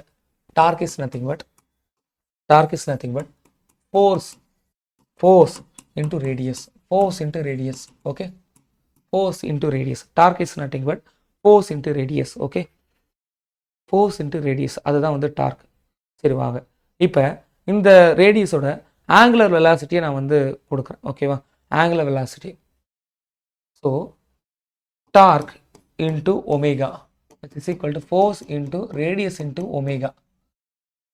radius into omega which is equal to velocity, அதுதான் angular velocity. Okay, velocity force torque into omega. இப்போ force into u, force apply பண்ணுறேன், அதனால் ஒரு குறிப்பிட்ட velocity. Velocity is nothing but distance by time தானே. Force into distance which is equal to work by time which is equal to power. S, power. அப்போ உங்களுக்கு formula சொல்கிறேன். பவருக்கான formula is nothing but force into velocity. எழுதிக்கோங்க, இது அடுத்த formula. பவருக்கான formula force into velocity. So இந்த velocity அப்படின்றது என்னன்னா, this velocity is nothing but u is nothing but radius into omega. Angular velocity into radius, அதை போட்டால் தான் இந்த வெலாசிட்டி வந்து கிடைக்கும். இது ஆங்குலர் வெலாசிட்டி, இது லீனியர் வெலாசிட்டி. u அப்படின்றது ஸ்ட்ரெயிட்டாக ஒரு இடத்துல இருந்தால் அது வந்து u, ஒமேகா அப்படின்றது ஆங்குலராக இருந்தால் அது வந்து ஒமேகா அப்படின்றத புரிஞ்சுக்கோங்க. இந்த ஃபார்முலா தெரிஞ்சு வச்சுக்கோங்க போதும். ஓகேவா, ஃபார்முலாஸ் ஜஸ்ட் லைக் தட் தெரிஞ்சு வச்சுக்கோங்க போதும். Okay, capillary rise, capillary fall. Capillary rise, capillary fall எந்த சுச்சுவேஷனில் நடக்கும் அப்படின்றது நான் சொல்கிறேன். ஓகே, முதல்ல வந்து என்னென்னா சர்ஃபேஸ் டென்ஷன் இருக்கிறதுனால, இது மேலே ஒரு டென்சைல் ஃபோர்ஸ் ஆக்ட் ஆகிறதுனால கண்டிப்பாக இதனால் கேப்லரி ரைஸ் நடக்கலாம், கேப்லரி ஃபால் வந்து நடக்கலாம். எப்போ கேப்லரி ரைஸ், எப்போ கேப்லரி ஃபால் நடக்கும் அப்படின்றத நான் சொல்கிறேன். இது வந்து என்னென்னா எனி லிக்விட், இந்த லிக்விடுக்குள்ளே இருக்கக்கூடிய சேம் மாலிகுலுக்கு இடையில் இருக்கக்கூடிய அந்த ஃபோர்ஸுக்கு பேர் கொஹசிவ் ஃபோர்ஸ். அதாவது சேம் மாலிகுலுக்கு இடையில் இருக்கக்கூடிய ஃபோர்ஸ் வந்து கொஹசிவ் ஃபோர்ஸ் அப்படின்னு சொல்லுவோம். களிமண்ணில் இருக்கிறது கொஹசிவ் ஃபோர்ஸ். ஓகேவா, மண்ணுக்குள்ளே இருக்கிறது கொஹசிவ் ஃபோர்ஸ். எல்லாம் ஒரே மாலிகுல் இல்லையா. இதுவே டிஃப்ரெண்ட் மாலிகுலுக்கு இடையில் இருக்கக்கூடியது அடசிவ் ஃபோர்ஸ். கம்மு வச்சு பேப்பரை வச்சு போர்டில் நான் ஒட்டுறேன்னா, பேப்பர் வேறு மெட்டீரியல், போர்டு வேறு மெட்டீரியல் ஒட்டிக்குது அப்படின்னா அது அடசிவ் ஃபோர்ஸ். ஓகேவா, இப்போ ஒரு கண்ணாடியை வந்து இதில் நான் இறக்குறேன். அப்படி அந்த கண்ணாடியை இறக்கும்போது இந்த வாட்டருக்கும் அந்த கண்ணாடிக்கும் இடையில இருக்கக்கூடிய ஃபோர்ஸ் வந்து பார்த்தீங்கன்னா அடசிவ் ஃபோர்ஸ் அப்படின்னு நம்ம வந்து சொல்லலாம். இப்போ இந்த கொஹசிவ் ஃபோர்ஸை கம்பேர் பண்ணும்பொழுது இந்த அடசிவ் ஃபோர்ஸ் வந்து அதிகம். அதாவது இந்த தண்ணி மேலே இந்த கண்ணாடி கொடுக்குற ஈர்ப்பு விசை அதிகமாக இருக்குன்னா, அந்த ஈர்ப்பு விசையை பயன்படுத்திக்கிட்டு இந்த சர்ஃபேஸ் டென்ஷன் என்ன பண்ணுது, அப்படியே அந்த ஈர்ப்பு விசையால் மேலே ஏறுது. இப்படி மேலே ஏறுதுன்னா என்னென்னா, இங்கே வாட்டர் லெவல் இதுதான், பட் அந்த கண்ணாடி டியூபுக்குள்ளே வாட்டர் லெவல் கொஞ்சம் மேலே ஏறி இருக்கும். இதுக்கு பேர் capillary rise. When compared to cohesive, adhesive அதிகமாக இருந்தால் இது நடக்கும். ஓகேவா, அடசிவ் அதிகமாக இருந்தால் இது நடக்கும். இப்போ கொஹசிவ் அதிகமாக இருந்தால் இதுக்கு அப்படியே ஆப்போசிட் நடக்கும். இப்போ கீழே வந்து வாட்டருக்கு பதிலாக நீங்கள் வந்து என்னென்னா மெர்க்குரி வந்து வைக்கிறீங்க. மெர்க்குரி அப்படின்னா அது வந்து இருக்கிறதுலே வந்து ஒரு ஸ்ட்ராங்கான ஒன்று. மெர்க்குரியை பொறுத்தவரையும் கீழே போட்டு உடைச்சாலும் செதறனாலும் அது மறுபடியும் ஒன்று சேர்ந்துக்கக்கூடிய ஒன்று. அந்தளவு கொஹசிவ் ஃபோர்ஸ் அதிகம். சேம் மாலிகுலுக்கு இடையில இருக்கக்கூடிய ஃபோர்ஸ் வந்து கொஹசிவ் ஃபோர்ஸ். அப்போ அந்தளவு கொஹசிவ் ஃபோர்ஸ் அதிகமாக இருக்கிறதுனால அந்த கொஹசிவ் ஃபோர்ஸை மீறி அந்த கண்ணாடி மேலே அது அட்டாச்மெண்ட் வந்து வராது. கண்ணாடியை பார்த்து விலகும், கீழே ட்ராப் ஆகும். அதுக்கு பேர் கேபிலரி ஃபால். ஓகேவா? ஆல்ரெடி இருக்கக்கூடிய லெவலை விட கீழே வந்து கம்மியாகும். ஓகேவா? அதுக்கு பேர் கேபிலரி ஃபால். கேபிலரி ஃபால் ஆச்சுன்னா அது இப்படி இருக்கும். கேபிலரி ரைஸ் ஆச்சுன்னா அது மேலே இப்படி கான்கேவ் அப்போடா வந்து இருக்கும். ஓகேவா? அப்போடா இருக்கும். அந்த டியூபுக்குள்ளே நான் வந்து சொல்கிறேன் கேபிலரி ரைஸோ கேபிலரி ஃபாலோ. இதுக்கு நான் வந்து ஒரே ஒரு ஃபார்முலா மட்டும் சொல்கிறேன்.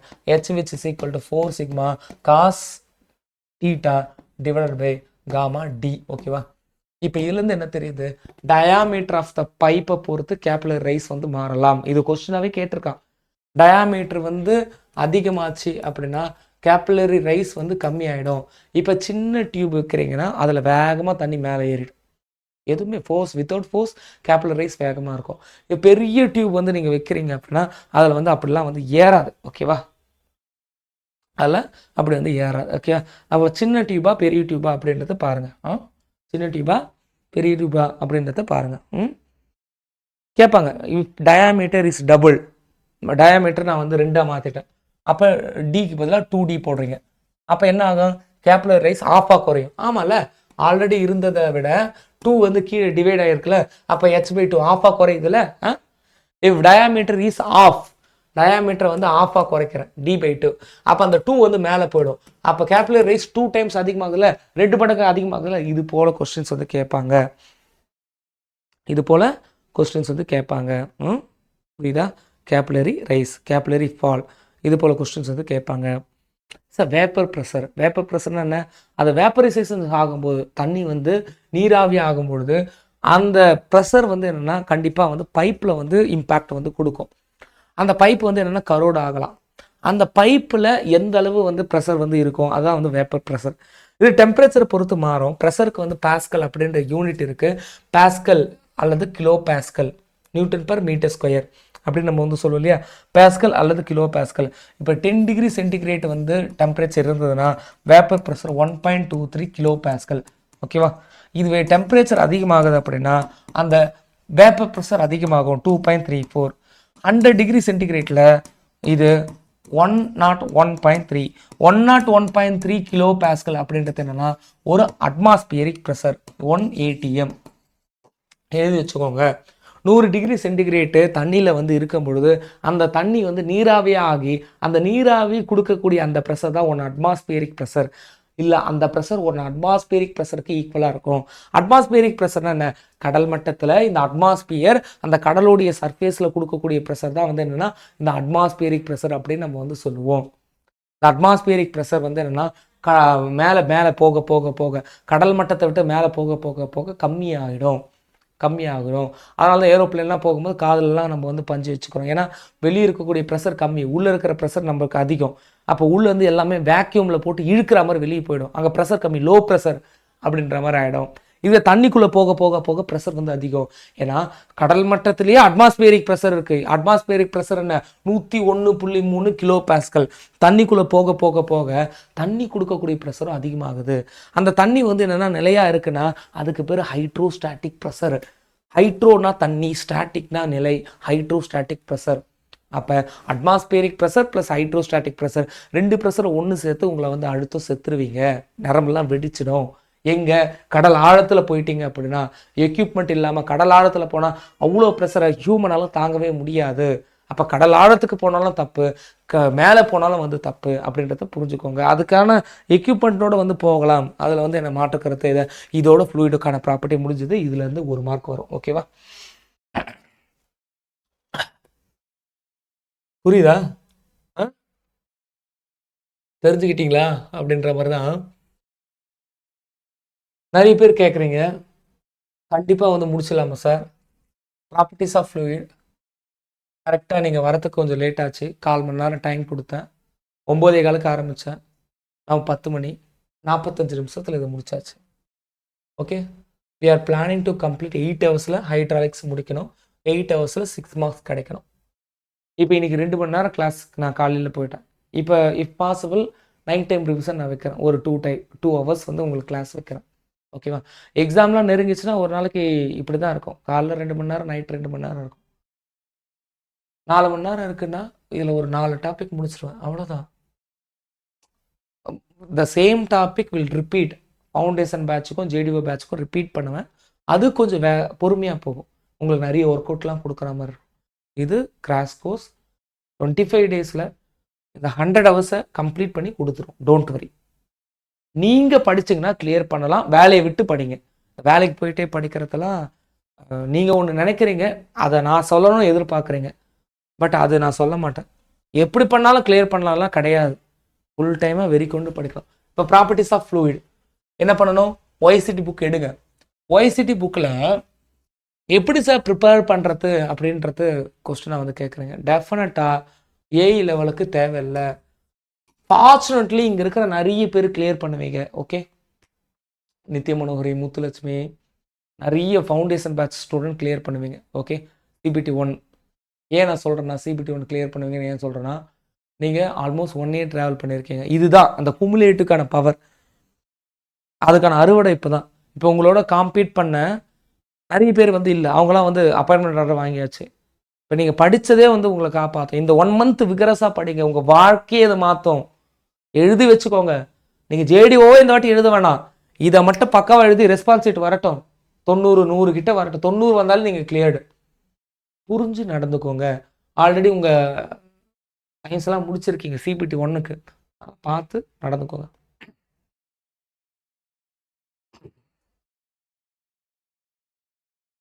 இது அடுத்த 45 மினிட்ஸில் முடிச்சு தரேன். இப்போ ஃபண்டமெண்டல் ஆஃப் ஃப்ளூயிட் ஃப்ளோவுக்கு ஒரு 1/4 மணி நேரம் நான் எடுக்கிறேன். நான் எதுவரை முடிக்கணும் அதை அப்படியே கையோட கையை படிக்கணும். ஏஇ லெவலுக்கு ஒய்சிடியில் கொஸ்டின்ஸ் பார்க்க வேண்டாம். பெரிய பெரிய சம் பார்க்க வேண்டாம். இந்த கொஸ்டின்ஸுக்கான ப்ரெடிக்ஷன்ஸை நம்மளால் வந்து பியூர்லி ப்ரெடிக்ட் பண்ண முடியாத நிலைமையில் இருக்கும். ஏன்னா 2019 தான் முதல்ல வந்து அந்த சீனியர் செக்ஷன் ஆஃபீஸரையும் ஜேஇயும் ஒன்று சேர்த்து எக்ஸாம் வந்து கண்டக்ட் பண்ணா. ஓகேவா? அதுக்கு முன்னாடி அது மாதிரி கண்டக்ட் பண்ணவே இல்லை. ஒரே ஒரு 1 இயர் ஆஃப் கொஸ்டின் பேப்பர் மட்டும்தான் இருக்குது. அந்த 1 இயர் ஆஃப் கொஸ்டின் பேப்பர் நம்ம வந்து எடுத்து பார்க்கும் பொழுது கொஸ்டின்ஸுடைய லெவல் அப்படின்றது ஈஸியாக தான் இருக்குது, பேசிக்காக இருக்குது. இந்த டாபிக்ஸ் வந்து நீங்கள் வந்து பார்த்தீங்கன்னா ஆல்மோஸ்ட் வந்து 119 டாபிக்ஸ் கிட்ட இருக்குது. ஓகே, இங்கே பிரச்சனை என்னன்னா 119 டாபிக்ஸும் நீங்கள் பார்க்கணும். ஜஸ்ட் இமேஜின் 100 கொஸ்டின் தான் கேட்க போகிறோம். 100 கொஸ்டின் தான் கேட்க போகிறோம். ஒரு டாபிக்லேருந்து ஒரு கொஸ்டின் கேட்கறதுக்கான வாய்ப்புகள் கூட இங்கே கம்மி. புரிஞ்சுக்கோங்க. அப்போ ஒரு டாப்பிக்கை கூட நீங்கள் மிஸ் பண்ணிடக்கூடாது. மாடு நுனிப்புல மேயிற மாதிரி எல்லா டாப்பிக்கும் மேய்ஞ்சிட்டு போயிடணும். இப்போ ஃப்ளூயிட் ப்ராப்பர்ட்டி அவ்வளோதான். இதில் போய் நான் டீப் ட்ரைவ் பண்ணுறேன்னா ஒரு இதுவும் பண்ண வேண்டாம். புரியுதா? ஒவ்வொரு டாபிக் நான் வந்து 45 மினிட்ஸ் 30 மினிட்ஸ் 1 ஹவர்னு வந்து என்னென்னா நானோ மதன் சாரோ தீபனா மாமோ கிளாஸ் எடுக்கிறாங்கன்னா அது அப்பப்பவே ஏஇ லெவலை விட கம்மியாக, எஸ்எஸ்சி ஜேஇ லெவலை விட கம்மியாக ஒரு எம்சிக்யூ பாயிண்ட் ஆஃப் வியூவில் டேட்டா எல்லாத்தையும் குமுலேட்டிவ் கலெக்ட் பண்ணி கொஞ்சம் படித்து வச்சுக்கிட்டாலே 100 கொஸ்டினுக்கு 70-80 கொஸ்டின் அட்டன் பண்ணலாம். இது தவிர்த்து பேரலாக நீங்கள் சயின்ஸும் படிக்கணும். ஓகேவா? இது தவிர்த்து என்ன பண்ணணும்? You have to study science also. Science நான் ரெக்கார்டட் வீடியோவாக நான் கொடுக்குறேன். ரெக்கார்டட் வீடியோவாக நீங்கள் வந்து பார்க்கலாம். ஆப்புக்கான ஆக்சஸ் அத்தனையுமே இன்றைக்கி நைட்டு தான் கிடைக்கும். நான் சொல்லியிருக்கேன், என்னுடைய அஃபிஷியல் நம்பருக்கு மெசேஜ் பண்ணுங்கள். மெசேஜ் பண்ணவங்களுக்கு தான் கிடைக்கும். ஓகே, ஆப்புக்கான access newly student and old student, test batch ஸ்டூடெண்ட்டை தவிர. ஓகேவா? அஃபிஷியல் நம்பருக்கு வந்து மெசேஜ் பண்ணுங்கள். அதில் வந்து உங்களுக்கு ஆப்புக்கான ஆக்சஸ் கிடைக்கும். அதில் சயின்ஸ்லேருந்து எல்லாமே வந்து என்னென்னா போட்டு உங்களுக்கு கொடுத்துருவாங்க. ஓகேவா சார்? சொல்லுமா சார். இந்த ஆர்ஆர்பிக்கு ஒய்சிடி இருக்குல்ல சார், அதில் ப்ராக்டிஸ் பண்ணால் போதுமா சார்? போதும். ஒய்சிடி அப்படின்றது ஒரு ஆல் ஓவர் இந்தியாவில் எந்த எக்ஸாம் ஆனாலும் அதை வச்சு ப்ரெடிக்ட் பண்ணலாம். சென்ட்ரல் கவர்மெண்ட் எக்ஸாம் ஒய்சிடி பாருங்கள். ஒய்சிடியை பார்த்து இப்போ டெஸ்ட் புக்கே வந்து என்னென்னா ஒரு புக்கு போட்டான். ஓகேவா? ஒய்சிடி பார்த்துட்டு textbook.com ஒரு புக்கு போட்டாச்சு. ஓகேவா? எல்லாம் போர்டோட இதுவும் ஒய்சிடி புக் என்ன பார்க்க வேண்டியதுலாம் அந்த டாபிக் கவர் ஆகுதா, அந்த டாப்பிக்கை மட்டும் எடுத்து பாருங்கள். அதில் ரொம்ப டீப் ட்ரைவ் பண்ணாதீங்க. அந்த ஃப்ளூயிட் ப்ராப்பர்ட்டியாக ஒரு 150 கொஸ்டின் பாருங்கள் போதும். 150 வித்தியாசமாக இருக்கணும். பார்த்தீங்களா? ஓகே, நம்மளுக்கு ஃப்ளூயிட் ப்ராப்பர்ட்டி ஓரளவு தெரியுது. பயங்கரமாலாம் பார்க்க வேண்டாம். அவன் வந்து என்ன கேட்க போறான் தெரியுமா? கைனமேட்டிக் விஸ்காசிட்டி சிஜிஎஸ் யூனிட் என்ன, எஸ்ஐ யூனிட் என்ன, boys to that SI unit convert, stroke to SI unit convert பண்றது என்ன, அல்ட்ரா பேசிக்ல கேட்பான். சார் இந்த ப்ராப்பர்ட்டிஸ் ஆஃப் ஃப்ளூயிடுக்கு 56 கொஸ்டின் தான் சார் இருக்கு அந்த வைசிட்டி. அது ஓகே பார்த்துருங்க, அவ்வளோதான். நான் சொல்றதுமா 2 நாளில் ஃப்ளூயிட் முடிக்கணுமா, அவ்வளோதாம்மா. மொத்தம் 21 டாபிக்ஸ் கிட்ட இருக்கு, 21 24 சாப்டர், அத்தனையும் முடிச்சிடணுமா, 25 நாளில் முடிக்கணுமா. புரிஞ்சுக்கோங்க, விகரஸா இருக்கணும். இங்க இருக்கிற அத்தனை பேர் ஆர்ஆர்பி ஜெய் சிபிடி 2 கிளியர் பண்ணணும். ஓகே, நீங்க இல்லைன்னா நார்த் இந்தியன் வருவான், அடிச்சு சொல்றேன் வருவான். இல்லைன்னா வந்து கேரளாக்காரன், மலையாளி, ஆந்திரா எல்லாம் வருவானுங்க. நீங்க படிக்க மாட்டீங்க, அவன் மேல என்ன குறை சொல்லினுக்கிறீங்க? தமிழ்நாட்டு வேலையெல்லாம் அவனுக்கு பிடிங்கிட்டானுங்க. நம்ம எதுவும் பண்ண மாட்டோம், அதனால தான் அவனுங்க வந்து பிடுங்குறாங்க வேலையை. ஓகே, நம்ம வந்து அவன் வந்து வேலையை பிடிக்கிட்டான்னு சொல்லக்கூடாது. புரிஞ்சு நடந்துக்கோங்க. 25 நாள்ல படிக்க முடியும்னு அவன் நம்புவான். இங்க சில முட்டாளுங்க சிரிச்சிட போறோம்ப்பா, எதுவுமே படிக்கலனாலும் இந்நேரம் வந்து என்னன்னா அவனுக்கு கொஞ்சம் நாலேஜ் இருக்கு, கொஞ்சம் கிராஸ்பிங் பவர் இருக்கு, கொஞ்சம் தமிழ் தெரியுது அப்படின்னா அவன் உட்காருவான், அவன் நம்புவான். புரிஞ்சுக்கோங்க. 25 நாள்ல முடியுமானா முடியும், அடுத்து சொல்ற முடியும். நீ கூட டிராவல் பண்ணு, எது தேவையோ அதை மட்டும் தான் நான் கொடுக்குறேன். What is what, formula. இப்போ எண்ணி பாருங்க, எவ்வளோ ஃபார்முலா நம்ம பார்த்தோம்? எவ்வளோ ஃபார்முலா பார்த்தோம்? இருக்கத்துல உள்ளதுல லோவா தானே பார்த்தோம். அட்மாஸ்பியரிக் ப்ரெஷர், வேப்பர் ப்ரெஷர் வச்சு பார்த்தோம். Concave upward, concave downward, capillary rise, capillary fall, என்ன கண்டிஷன் பார்த்தோம். கேபிட்டல் ரைஸ்க்கான ஃபார்முலா பார்த்தோம். டார்க் பவருக்கான ஃபார்முலா பார்த்தோம். மைண்ட் செட் சிம்பிளா வச்சுக்கோங்க. 4 sigma by d, 8 sigma by d, 2 sigma by d, water droplet, bubble, jet, pressure inside a bubble, pressure inside a water droplet, எது வேணாலும் கேட்கலாம். Bulk modulus, applied pressure, volumetric strain, compressibility inverse, surface tension, force per length, specific wait, specific volume, வெயிட்டோட inverse, mass density, weight density, Newton law of viscosity, and then ஃப்ளூயிடுக்கான வகைகள், n greater than, அதுக்கும் நான் சொல்லிட்டேன். Doctor பிடி ஞாபகம் வச்சுக்கோங்க. Doctor D மேல ஆர், டைலட்டன்ட் ரியோஃபெக்டிக், பிடி சூடோபிளாஸ்டிக் திக்ஸோட்ராபிக், இது நியூட்டானியன் ஃப்ளூயிட், அது ஐடியல் பிளாஸ்டிக். இந்த இடத்துல சாலிட், இது ஃப்ளூயிட், முடிஞ்சிச்சு. tau which is equal to tau naught plus mu dou u by dou y power n, dou u by dou y distance வச்சு வந்தா gradient, dou phi by dou t time வச்சு வந்தா rate of. Okay, அவ்வளவுதான். இப்போ நம்ம அடுத்து போலாம்.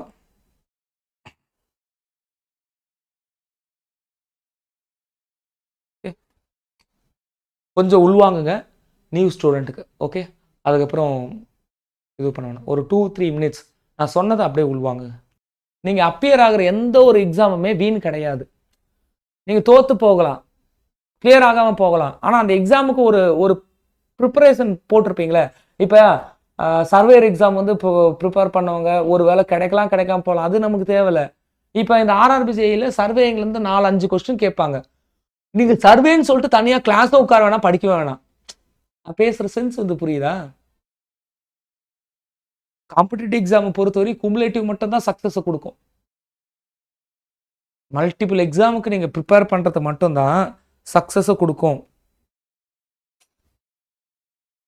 Otherwise வந்து என்னென்னா அது சக்ஸஸ் வந்து கொடுக்காது. ஒரு எக்ஸாம் ப்ரிப்பேர் பண்ணிட்டு நான் இந்த எக்ஸாம் மட்டும் தான் எழுதுவேன் அப்படின்ற கேண்டிடேட்டுக்கு அது சக்ஸஸ் வந்து என்னென்னா கொடுக்குற ரேட் வந்து என்னென்னா ரொம்ப கம்மி.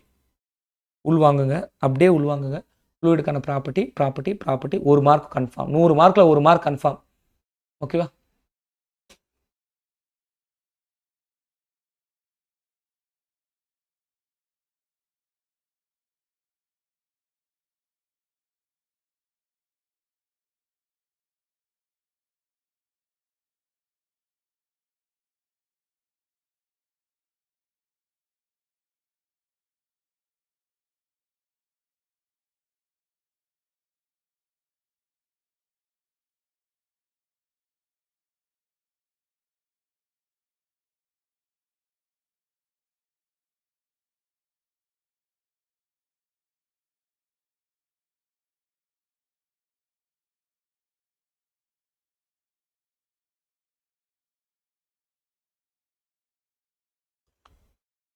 உள்வாங்கியாச்சா?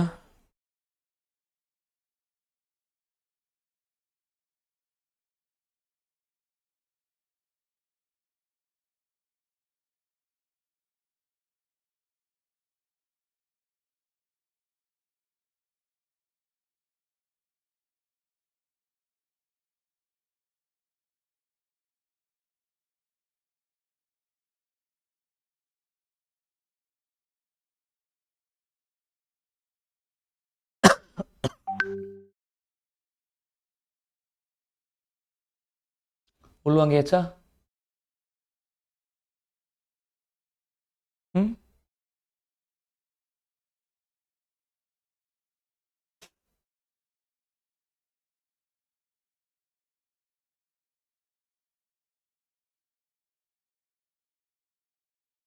இப்போ அடுத்த ஒரு சாப்டர் இதே போல் ஒரு 45 மினிட்ஸில் போகலாம். அதுலேருந்து ஒரு கொஸ்டின் கேட்கறதுக்கு வாய்ப்புகள் இருக்குது. ஓகே, அப்படியே வாங்க, குறைச்சிக்க வேண்டாம், அப்படியே வாங்க. ஒரு ஸ்டார்டிங் ஒரு 4 டேஸ் மட்டும் 2 ஹவர்ஸ் கிளாஸ் போடலாம். ஓகே, 2 ஹவர்ஸ் கிளாஸ், அதுக்கப்புறம் ஒரு பிரேக், 2 ஹவர்ஸ் கிளாஸ், அதுக்கப்புறம் ஒரு பிரேக் அப்படின்ற மாதிரி. அதுக்கப்புறம் நம்ம என்ன பண்ணலான்னா 3 ஹவர்ஸ் 4 ஹவர்ஸ் நம்ம இன்க்ரீஸ் பண்ணிக்கலாம். ப்ரெஷருக்கான ஃபார்முலாவை நான் சொல்கிறேன். Pressure which is equal to gamma h. இதுக்கு ஒரு டெரிவேஷன்ஸ் இருக்குது, வேண்டாம். Pressure which is equal to gamma h. Gamma அப்படின்றது டென்சிட்டி, காமான்றது டென்சிட்டி. ப்ரெஷருக்கான எஸ்ஐ யூனிட் வந்து பார்த்தீங்கன்னா Newton per metre square. Okay, Newton per metre square. SI unit வந்து பார்த்தீங்கன்னா Newton per metre square. Sometime வந்து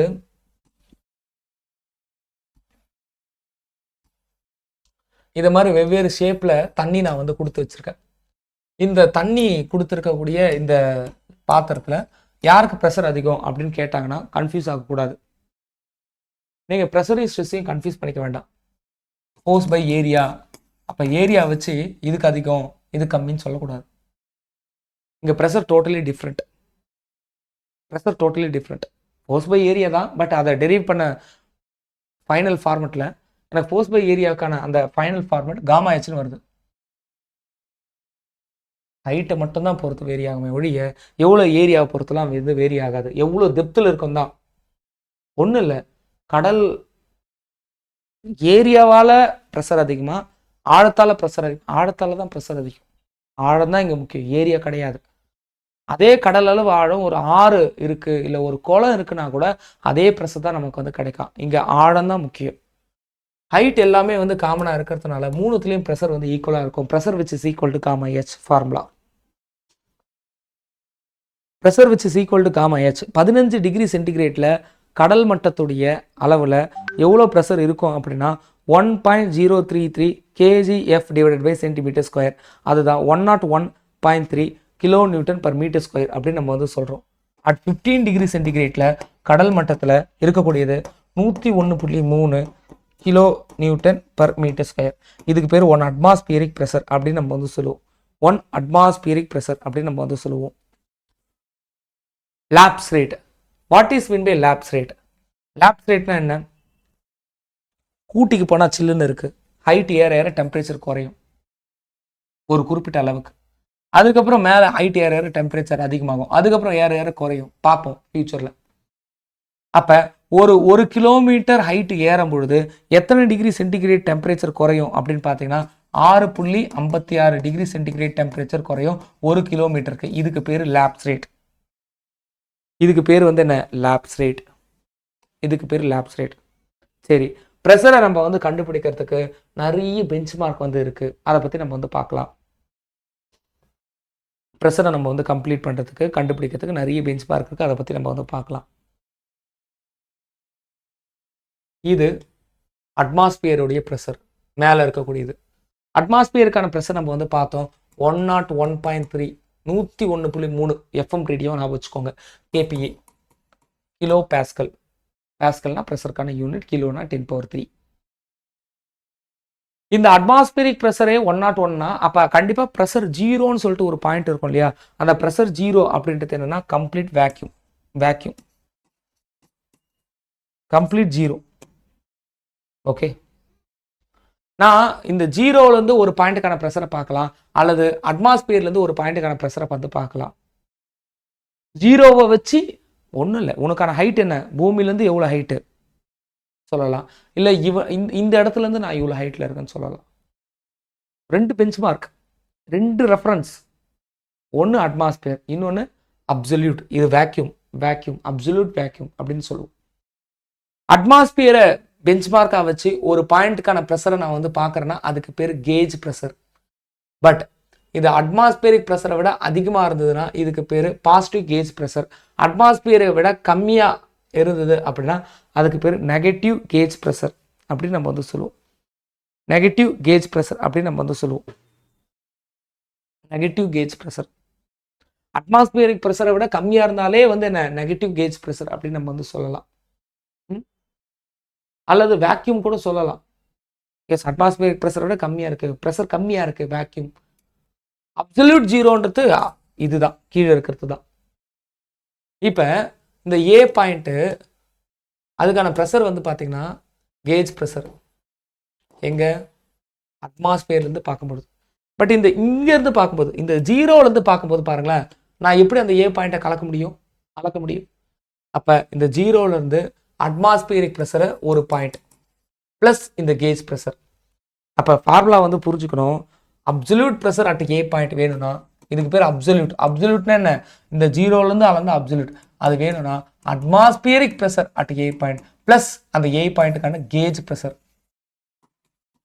அவ்வளோதான், புரியுதா? அட்மாஸ்பியரிக் ப்ரெஷர் ப்ளஸ் அந்த ஏ பாயிண்ட்டுக்கான gauge pressure.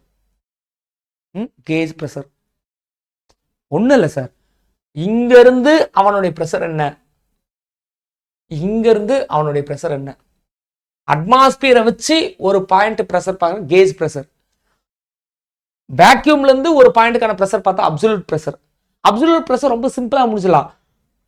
Absolute to atmosphere தெரியும், 101. 101லேருந்து கேஜ் ப்ரெஷர் ரெண்டுத்தையும் ஆட் பண்ண முடிஞ்சிச்சு இல்லையா? ஸோ இந்த ஃபார்முலா வந்து கேட்பாங்க. Absolute which is equal to atmosphere plus gauge pressure. இது எங்க மேலே இருந்ததுன்னா, இது கீழே இருந்ததுன்னா அட்மாஸ்பியர், இந்த நெகட்டிவ்ல நெகட்டிவ் கேஜ் ப்ரெஷர். இதுலேருந்து இதை கழிச்சிட்டுனா கீழே இருக்கிறது வரும். ஓகேவா? ஸோ ஃபார்முலா புரிஞ்சுக்கோங்க. ப்ரெஷரை மெஷர் பண்ண என்னென்ன எக்யூப்மெண்ட்லாம் இருக்கு, மோனோமீட்டர், மெக்கானிக்கல் கேஜஸ் இதெல்லாம் வந்து இருக்கு, பீசோமீட்டர் எல்லாம் இருக்கு, எல்லாம் இருக்கு. ஓகேவா? மோனோமீட்டர் பார்க்கலாம். மோனோமீட்டரில் தான் நம்ம வந்து சில கேட்டகரியை நம்ம வந்து பிரிக்கிறோம். அதில் முதல்ல வந்து என்னென்னா சிம்பிள் பீசோமீட்டர். ரெண்டு பாயிண்ட் தான் சொல்கிறேன், ரொம்ப அதிகமாக இல்லை. சிம்பிள் பீசோமீட்டர். ஓகே, பீசோமீட்டரை வச்சு கேஜ் ப்ரெஷர் அல்லது நெகட்டிவ் கேஜ் ப்ரெஷரை கண்டுபிடிக்க முடியாது. பாசிட்டிவ் கேஜ் ப்ரெஷர் மட்டும் தான் கண்டுபிடிக்க முடியும், நெகட்டிவ் கேஜ் ப்ரெஷரை கண்டுபிடிக்க முடியாது. பீசோமீட்டர்னா என்ன சார், சிம்பிளி ஒரு பைப் சார், அவ்வளோதான் சார்.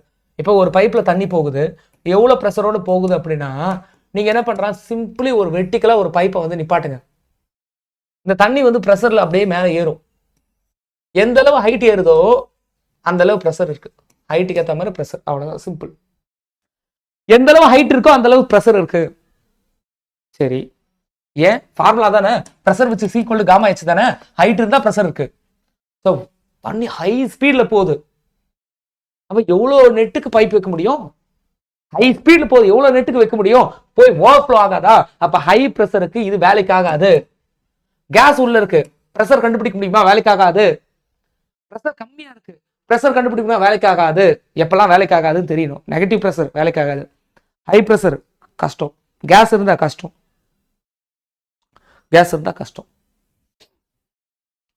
Atmospheric pressure 101.3 kPa.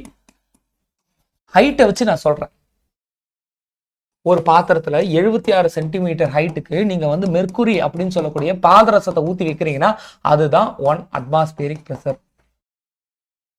பாதரசத்தை ஊத்தி வைக்கிறீங்க மெர்க்குரி 76 சென்டிமீட்டர் ஹைட்டுக்கு, 76 சென்டிமீட்டர் போதும், ஏன்னா அதுக்கான யூனிட் வெயிட் அதிகம். ப்ரெஷர் அப்படின்றது என்னன்னா நாட் ஓன்லி ஹைட்டு, ப்ரெஷர்ன்றது என்னன்னா நாட் ஓன்லி ஹைட்டு, காமாவையும் பேஸ் பண்ணிருக்கு, ஹைட்டையும் பேஸ் பண்ணிருக்கு. காமாவை பொறுத்தவரை 13600 கேஜி பர் மீட்டர் கியூப். ஒரு மீட்டர் கியூப் தொட்டியில் நீங்கள் வந்து பாதரசத்தை ஊற்றி வச்சிங்கன்னா 13600 கிலோ வெயிட்டை கொடுக்குமா. அதனால இது அதிகமாக இருக்கிறதுனால இந்த ஹைட்டு கம்மி, வெறும் 76 சென்டிமீட்டர் ஹைட்டு. 76 சென்டிமீட்டர் ஹைட்டுக்கு பாதரசத்தை ஊற்றி வைங்க. அது அந்த கீழே இருக்கக்கூடிய பாட்டம் சர்ஃபேஸ்க்கு எவ்வளோ ப்ரெஷரை கொடுக்குதோ அதுதான் 1 அட்மாஸ்பியரிக் ப்ரெஷர். தண்ணி ஊற்றுறோம் சார், தண்ணிக்கு காமாவை பொறுத்த வரையும் 1000 kg, இது 13600, இது 1000 kg பர் மீட்டர் கியூப். அப்போ ஹைட்டு ரொம்ப அதிகமாக இருக்கும். 76 சென்டிமீட்டரா, 76 இல்லை 10.3 மீட்டர், மீட்டர் கணக்கில் இருக்கும். 10 மீட்டருக்கு தண்ணி தொட்டி ஊற்றி வச்சா அந்த 10 மீட்டர் தொட்டி எவ்வளோ ப்ரெஷரை கொடுக்குதோ அந்த ப்ரெஷர் தான் 1 அட்மாஸ்பியரிக் ப்ரெஷர் அப்படின்னு நம்ம வந்து சொல்கிறோம். ஹைட்டு, இன் டேர்ம்ஸ் ஆஃப் ஹைட்டை வச்சு நம்ம பேசிகிட்டு இருக்கோம். யூடியூப் மோனோமீட்டர், நீங்கள் பீசோமீட்டர் பார்த்தது போல் யூடியூப் மோனோமீட்டர் வந்து நம்ம வந்து பார்க்கணும். ஓகேவா. யூடியூப் மோனோமீட்டர் அப்படின்றது எதுக்காக யூஸ் ஆகுது? யூடியூப் மோனோமீட்டர் அப்படின்றது உங்களுக்கு ப்ரெஷர் அல்லது ப்ரெஷர் டிஃப்ரென்ஸை கால்குலேட் பண்ண யூஸ் ஆகுது. ப்ரெஷர் அல்லது ப்ரெஷர் டிஃப்ரென்ஸை கால்குலேட் பண்ண யூஸ் ஆகுது. இங்கே ஒரு பைப் போகுது, இங்கே ஒரு பைப் போகுது. கண்டிப்பாக இந்த பைப்புக்கும் ப்ரெஷர் கண்டிப்பாக வந்து வேரி ஆகலாம். அப்படி இல்லைனா ஒரே பைப் போகுது, அந்த ஒரு பைப்பில் இந்த பாயிண்ட்டுக்கும் ப்ரெஷர் டிஃப்ரெண்ட் வேரி ஆகலாம். ப்ரெஷர் டிஃப்ரெண்ட் வேரி ஆகிறதுனால தான் போகுது, ஹை ப்ரெஷர்லேருந்து லோ ப்ரெஷருக்கு போகுது. அப்போ நான் ஒரு சிம்பிளி ஒரு யூடியூப்பை நான் வந்து வைக்கிறேன். ஓகேவா. இதுக்கு பேர் யூடியூப் மோனோமீட்டர். இந்த யூடியூப் மோனோமீட்டர் நான் வந்து வைக்கிறேன். மோனோமெட்ரிக் ஃப்ளூயிட்னு சொல்லிட்டு உள்ளுக்குள்ளே வந்து நான் வந்து எதை வைக்கிறேன் அப்படின்னா மெர்க்குரியை வந்து நான் வைக்கிறேன். மெர்க்குரியை வைக்கிறேன். மோனோமெட்ரிக் ஃப்ளூயிடாக நம்ம வந்து என்னென்னா மெர்க்குரியை வைக்கலாம், ஏன்னா அது வேப்பர் ஆகாது. டார்கெட்டில் எழுதி வச்சுக்கோங்க. Why we are using manometric fluid as mercury. மெர்க்குரியை நம்ம வந்து ஏன் யூஸ் பண்ணுறோம் கொஸ்டின் கேட்பாங்க, எழுதி வச்சுக்கோங்க. சின்ன சின்ன டார்கெட், எல்லாத்தையும் நானே சொல்ல முடியாது. 3 பாயிண்ட் வரும், பார்த்து சொல்லுங்கள் நாளைக்கு. சரி, அப்போ என்ன ஆகுனா, ஒருவேளை இங்கே ப்ரெஷர் அதிகமாக வருது when compared to this, இது தாண்டி போகும்போது அப்படின்னா அந்த ப்ரெஷர் அதிகமாக வந்து என்ன உள்ள அழுத்தத்தினால இந்த மெர்க்குரி லைட்டாக வந்து என்னன்னா இங்கே மேலே போயிடும். இங்கே மேலே தண்ணி இருக்கும், ஆனால் அந்த அளவு இருக்காது, இந்த அளவு இருக்காது. அப்போ இது எப்படி தெரியுமா இருக்கும்? மேனோமெட்ரிக் ஃப்ளூயிடு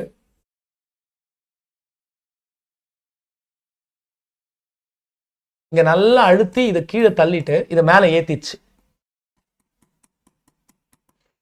புரியுதா இல்லையா? அழுத்திட்டு இதை மேலே ஏத்தியாச்சு. பேலன்சிங் டெக்னாலஜினா என்னன்னா காலம் பேலன்சிங் சொல்லுவோம். இந்த சைடும் இதை வந்து நான் வந்து என்னன்னா ரெண்டா உடைக்கிறேன், ஃபிகரை ரெண்டா உடைக்கிறேன். லெஃப்ட், இது ரைட்டு. இந்த லெஃப்ட் ரைட்டில் ஒரு போர்ஷன் வந்து காமன், இந்த போர்ஷன் காமன். இதை நான் வந்து கழட்டி விட்டுலாம், நெக்லெக்ட் பண்ணிடலாம், கண்டுக்க வேண்டாம். புரியுதா? கண்டுக்க வேண்டாம். ஓகே. இந்த ஹைட் ஃபுல்லா யார் சார் இருக்கா? தண்ணி. அந்த ஹைட் தெரியும், தண்ணிக்கான யூனிட் வெயிட் தெரியும். இந்த இடத்துல யார் வரா? Pressure at A. அப்ப pressure at A plus gamma h, இது என்ன? Left, which is equal to இங்க மெர்க்குரிக்கு ஒரு ஹைட் இருக்கு, வாட்டருக்கு ஒரு ஹைட் இருக்கு. So that gamma mercury into height plus gamma water into height plus pressure at B. ஓகேவா? அட்மாஸ்பியரிக் ப்ரெஷர் கேட்கறானா, அப்சல்யூட் ப்ரெஷர் கேட்கறானா, அதை பொறுத்து ஃபார்முலா வேரி ஆகும்.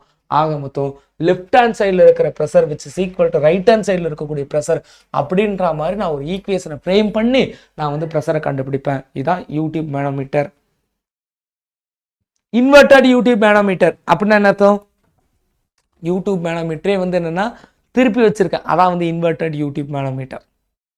ஓகேவா? இது யூடியூப் மேனோமீட்டர். இது வந்து என்னன்னா simply differential pressure measurement equipment அப்படின்னு சொல்லுவாங்க. ஏக்கும் பிக்கும் இடையில இருக்கக்கூடிய ப்ரெஷர் டிஃபரன்ஸை இது மெஷர் பண்ணி கொடுக்குது. சார் ஏ பாயிண்ட்டுக்கு மட்டும் ப்ரெஷரை இதால் மெஷர் பண்ண முடியுமா அப்படின்னா எஸ், அதுக்கும் முடியும், அதுக்கும் வழி இருக்கு. ஏ பாயிண்ட் மட்டும் ப்ரெஷர் மெஷர் பண்ணலாம். ஓகேவா? அப்போ இது வந்து அக்யூரேட்டா? அக்யூரேட்டு தான். சார் எனக்கு மைனூட்டாக ப்ரெஷர் டிஃப்ரென்ஸ் இருக்கிறதுலே கம்மியாக ஏ பாயிண்ட்டுக்கும் பி பாயிண்ட்டுக்கும் ப்ரெஷர் டிஃப்ரென்ஸ் உள்ளதுலேயே வந்து கம்மியாக இருக்குது. அது மாதிரி சுச்சுவேஷனில் அப்போ நான் வந்து என்னென்னா ப்ரெஷரை கண்டுபிடிக்கிறதுக்கு நான் என்ன பண்ணலாம், அப்போ நீங்கள் ப்ரெஷரை கண்டுபிடிக்கிறதுக்கு இன்வெர்டட் யூடியூப் மேனோமீட்டர் யூஸ் பண்ணணும். இது டிஃப்ரென்சியல் யூடியூப் மேனோமீட்டர். டிஃப்ரென்சியல்னா ஏக்கும் பிக்கும் இடையில. இன்வெர்டட் யூடியூப் மேனோமீட்டர்னா பைப்பு போகுதுன்னா அது இப்படி யூடியூப் வராமல் பைப்பு போகுதுன்னா அந்த யூடியூப் மேனோமீட்டர் இப்படி போகும். அதான் இன்வெர்டட் யூடியூப் மேனோமீட்டர். இதுவுமே டிஃப்ரென்சியல் தான். ஏ பாயிண்ட்டுக்கும் பி பாயிண்ட்டுக்கும் இடையில இருக்கக்கூடிய ப்ரெஷர் டிஃப்ரென்ஸை தான் கண்டுபிடிக்க போகுது. ஆனால் அந்த ப்ரெஷர் டிஃப்ரென்ஸ் கம்மியாக மைனூட்டாக இருக்கிறத கண்டுபிடிக்குது. Manometer, differential manometer, normal, inverted, முடிஞ்சிச்சு போங்க. Piezometer, manometer. இதுக்கப்புறம் மெக்கானிக்கல் கேஜஸ் தான். புரியுதா இல்லையா? இதுக்கப்புறம் மெக்கானிக்கல் கேஜஸ் தான்.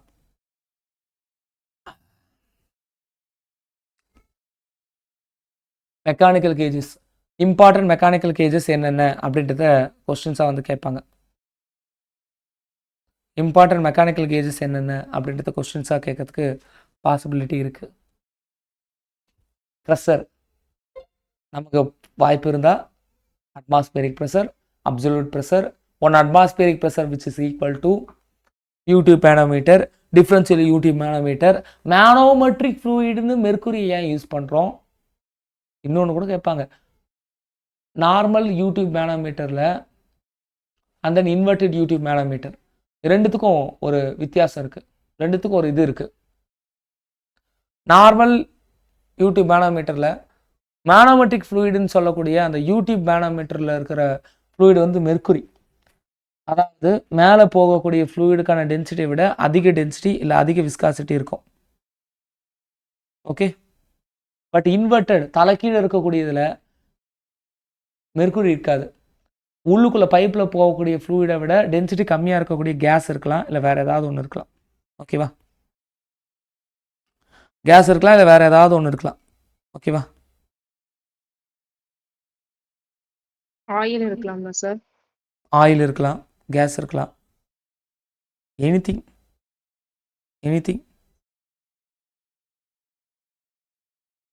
எது வேணாலும் இருக்கலாம். ஓகேவா? சரி,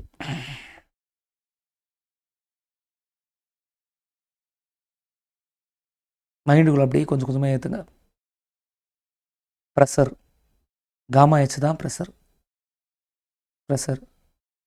காமா ஹெச் தான் ப்ரெஷர்.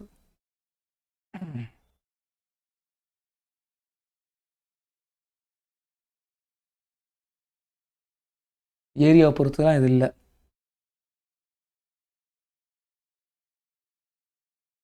அட்மாஸ்பியரில்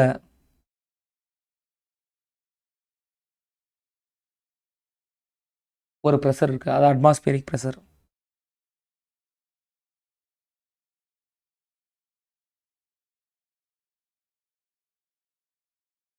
அட்மாஸ்பியரிக் ப்ரெஷர் எதை பொறுத்து வேரி ஆகுமா அப்படின்னு கேட்டால் வேரி ஆகலாம். லேப்ஸ் ரேட்டுன்ற ஒரு கான்செப்ட் இருக்குது. ப்ரெஷரும் டெம்பரேச்சரும் எப்போவும் மாறிக்கிட்டே தான் இருக்கும். ப்ரெஷரும் டெம்பரேச்சரும் எப்போவுமே மாறிக்கிட்டே தான் இருக்கும். அதை சொல்கிற formula PV which is equal to nRT boils law, Charles and boils law. PV which is equal to nRT அப்படின்ற ஒரு விதி இருக்குது. PV which is equal to nRT அப்படின்ற ஒரு ஃபார்முலா, ஒரு விதி உண்டு, இருக்கு. ஓகேவா? ப்ரெஷர் அளக்கிறதுக்குன்னு கண்டிப்பாக வந்து எக்யூப்மெண்ட் இருக்குது. ப்ரெஷர் அளக்கிறதுக்குன்னு ஒரு எக்யூப்மெண்ட் இருக்குது. U tube manometer, differential U tube manometer, piezometer, mechanical kgs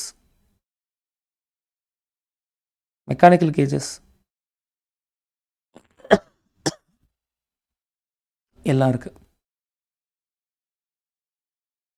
pressure புரிஞ்சுதா? ப்ரெஷர் புரிஞ்சுதுன்னா ஹைட்ரோஸ்டாட்டிக் ப்ரெஷருக்குள்ளே இப்போ போயிடலாம். அடுத்த சாப்டருக்குள்ளே போகலாம். ப்ரெஷர் புரிஞ்சுது அப்படின்னா ஹைட்ரோஸ்டாட்டிக் ப்ரெஷருக்குள்ளே போகலாம். யாருக்காவது கோப் அப் பண்ண முடியலையா? என்னோட ட்ராவல் பண்ண முடியலையா?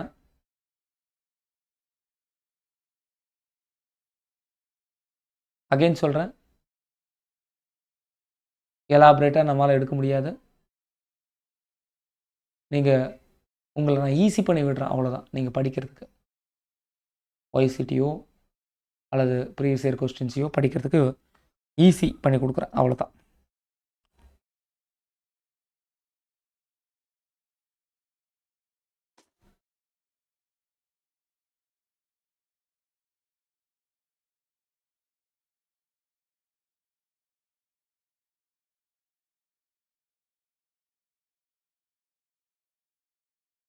புரிஞ்சிருக்கும்னு நினைக்கிறேன். ஹைட்ரோஸ்டாட்டிக் ப்ரெஷர் ஒரு 1/4 மணி நேரத்தில் பார்த்துடலாம். அதுக்கப்புறம் உங்களுக்கு அடுத்த சாப்டர் முடிஞ்சால் பார்க்கலாம். இல்லைன்னா ஒரு டாஸ்க் கொடுக்குறேன், ஓகேவா? கைண்ட்லி வெயிட்பா.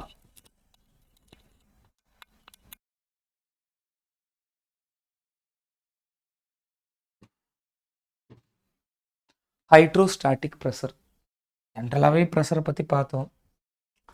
ஹைட்ரோஸ்டாட்டிக் ப்ரெஷரை பற்றி என்ன பார்க்க போகிறோம் அப்படின்னா, தண்ணி நிலையாக இருக்குது, அதான் ஹைட்ரோஸ்டாட்டிக். தண்ணி நிலையாக இருக்கும் பொழுது தண்ணிக்குள்ளே ஒரு ஆப்ஜெக்ட் வந்து இருக்குது. அந்த ஆப்ஜெக்ட் மேபி இப்படி இருக்கலாம், அந்த ஆப்ஜெக்ட் மேபி இப்படி வெர்டிக்கலாக இருக்கலாம், அந்த ஆப்ஜெக்ட் மேபி இப்படி இன்க்ளைண்டாக இருக்கலாம். நான் சொல்கிறது ஒரு 2D. 2Dனா என்னென்னா ஏரியா மட்டும் இருக்கக்கூடிய ஆப்ஜெக்ட். மேபி அந்த ஆப்ஜெக்ட் வந்து 3D ஆப்ஜெக்டாக இருக்கலாம், ஒரு சிலிண்டர் கூட இருக்கலாம். இப்படி இருக்கும் பொழுது அந்த ஆப்ஜெக்டில் கண்டிப்பாக வந்து ப்ரெஷர் ஆக்ட் ஆகும் டியூ டு ஸ்டாட்டிக் ப்ரெஷர். தண்ணி கொடுக்கக்கூடிய ப்ரெஷர், இதான் ஹைட்ரோஸ்டாட்டிக் ப்ரெஷர். அந்த ப்ரெஷர் காமா ஹெச்ன்னு நம்மளால் சிம்பிளாக சொல்லிட முடியாது. அந்த ப்ரெஷர் இங்கே ஆக்ட் ஆகுமா இங்கே ஆக்ட் ஆகுமா அப்படின்னு நம்மளால் சிம்பிளாக சொல்லிட முடியாது. அந்த ப்ரெஷர் ஹரிசாண்டலாக இருக்கக்கூடிய ஒரு சர்ஃபேஸில் எங்கே ஆக்ட் ஆகும், வெர்டிகலாக இருக்கக்கூடிய சர்ஃபேஸ்க்கு எங்கே ஆக்ட் ஆகும், இன்க்ளைண்டாக இருக்கிறதுல எங்கே ஆக்ட் ஆகும், ஒரு 3D ஆப்ஜெக்ட்டுக்கு எங்கே ஆக்ட் ஆகும், எந்த பாயிண்டில் ஆக்ட் ஆகும், எவ்வளோ ப்ரெஷர் வந்து ஆக்ட் ஆகும் அப்படின்றத தான் நம்ம வந்து பார்க்க போகிறோம். ஓகே, ப்ரெஷர் ஆக்ட் ஆகக்கூடிய பாயிண்ட் ரொம்ப முக்கியம். ப்ரெஷருக்கான வேல்யூவை விட ப்ரெஷருக்கான வேல்யூ சிம்பிளி காமா ஹெச், அது நமக்கு தெரியுது. ஆனால் ப்ரெஷர் ஆக்ட் ஆகக்கூடிய அந்த பாயிண்ட் வந்து ரொம்ப முக்கியம். அது வந்து சென்டர் ஆஃப் ப்ரெஷர் அப்படின்னு சொல்லுவோம். சென்டர் ஆஃப் ப்ரெஷர் அப்படின்னு சொல்லுவோம். சிஜி அப்படின்ற ஒரு டேர்ம் இருக்குது, சென்டர் ஆஃப் கிராவிட்டி. சிஜி, ஓகேவா? Centre of gravity. Centroid, that means ஒரு ஏரியா, அந்த ஏரியாக்கான மையம், அதான் சென்ட்ராய்டு. சிஜி, அந்த மையத்தை தான் சிஜின்னு சொல்லுவோம். மொத்த வெயிட்டும் அந்த பாயிண்ட் வழியாக கீழே வந்து டிரான்ஸ்ஃபர் ஆகும், அதான் சிஜி. சிஜி கண்டுபிடிக்கிறதுக்கு எஸ்ஓஎம்ல நீங்கள் இப்போ தான் சமீபத்தில் வந்து பார்த்துருப்பீங்க, மேம் நடத்திருப்பாங்க ஃபவுண்டேஷன் பேட்சுக்கு. இதை நம்ம சிஜின்னு சொல்லலாம். அந்த பாயிண்ட்டை வந்து நம்ம வந்து சிஜி அப்படின்னு சொல்லலாம். அதுதான் மையப்புள்ளி, அதான் மையப்புள்ளி, அதான் சிஜி. சிஜியை பேஸ் பண்ணி மொமெண்ட் ஆஃப் இனர்ஷியாலாம் நம்மளால் வந்து ப்ரெடிக்ட் பண்ணிக்க முடியும். அப்போ ஒரு பாயிண்ட்டுக்கான வெயிட்டு இல்லை ஒரு ஆப்ஜெக்டுக்கான வெயிட்டு எந்த பாயிண்ட் வழியாக ஆக்ட் ஆகுதோ அதுதான் சிஜி அப்படின்னு சொல்லிடலாம். ஆனால் ப்ரெஷர், அதை வந்து எப்படி நம்ம சொல்ல முடியும்? ப்ரெஷர் எப்படி நம்ம சொல்ல முடியும் அப்படின்னா, ஹைட்ரோஸ்டாட்டிக் ப்ரெஷர் அதை எப்படி நம்ம வந்து சொல்லுவோம்னா சென்டர் ஆஃப் ப்ரெஷர் அப்படின்னு நம்ம வந்து சொல்லலாம். Yes, centre of pressure, CP அப்படின்னு சொல்லலாம். சிஜி கிடையாது, சிபி. இதுக்கான வேல்யூ வந்து பார்த்தீங்கன்னா சிஜிக்கான வேல்யூ ஹெச் பார், ஓகேவா, ப்ளஸ் ஐசிஜி, அந்த சிஜி பேஸ் பண்ணி இருக்கக்கூடிய moment of inertia divided by AH bar. ஃபார்முலாவை மக்கப் பண்ணிக்கோங்க போதும். ஃபார்முலாவை மக்கப் பண்ணிக்கோங்க போதும். ஃபார்முலாவை மக்கப் பண்ணி தான் ஆகணும், வேறு வழி இல்லை. ஃபார்முலாவை மக்கப் பண்ணி தான் ஆகணும், வேறு வழி இல்லை. புரியுதா?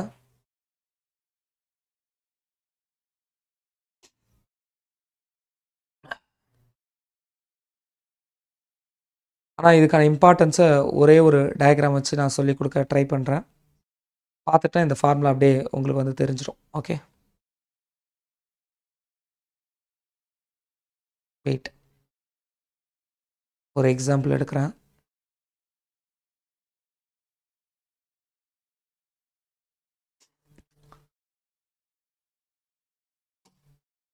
ஒரு சர்ஃபேஸ் இருக்குது, அதில் வெர்டிக்கலாக ஒரு ரெக்டாங்கிளை நான் விடுறேன். இந்த இடத்துல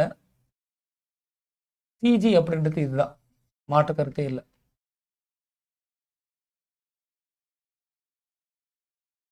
இன்னும் இது வெர்டிக்கலாக வைக்கிறதுனால அது டிஃபால்ட்டாக இது வழியாக கீழே போயிடும் சிஜி வெயிட்டு. ஆனால் ப்ரெஷர் எங்கே ஆக்ட் ஆகும் தெரியல.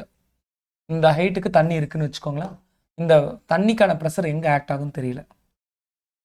தண்ணியை பொறுத்தவரையும் தண்ணி கீழே கொடுக்குற ப்ரெஷரும் தண்ணி சைடில் கொடுக்குற ப்ரெஷரும் ஒன்று தான்.